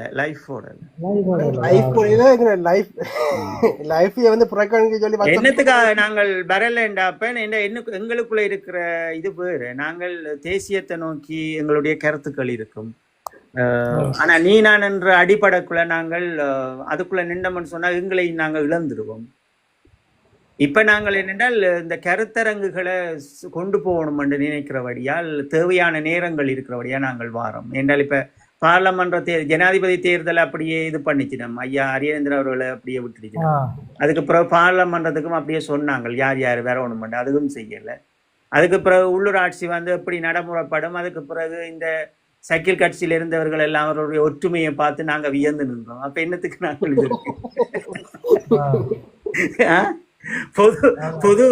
பொது ஜனாதிபதி பொது தேர்தலுக்கு வராத ஒற்றுமை உள்ளூராட்சிக்கு வந்தது.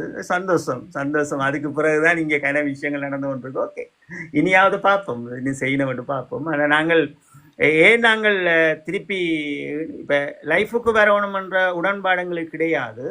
ஆனா ஏன் வர வேணும் என்று நாங்கள் என்று சொன்னா அந்த மாபெரும் தலைவரினுடைய அந்த நிகழ்வு அது அடுத்த தலைமுறையினுடைய ஆயுதமாக இருக்க வேண்டும். அதுதான் என்னுடைய குறிக்கோள். அதை சிதறடிச்சிடக்கூடாது. அதை எவ்வளவுக்கு நாங்கள் அதை தேக்கி மனங்கள்ல வச்சிருக்கிறோமோ அவரோட உணர்வுகளை, அது எங்களுக்கு பலம்.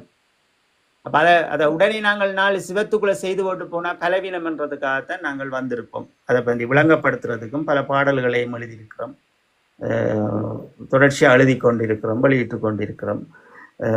இதுதான் எங்களோட மக்கள் புரிந்து கொண்டுச்சுனோம்னா சரி. அதை விட இப்ப செப்டம்பர் மாத கூட்டத்தொடர் முடியட்டும், பார்ப்போம். அடுத்த உதவி திட்டங்களை தொடர்ச்சியாக தொடர்ந்துட்டோம். ஓகே, மிக்க நன்றி. உங்களுக்கு கேட்டவங்களுக்கு சொல்லுவோம். அடிபடுறதுக்கு இல்ல, ஆரோக்கியமா இருந்தா நாங்கள் தொடர்ச்சியாக இணைஞ்சு கொண்டிருக்கோம். நன்றியா பந்தரன். நன்றி.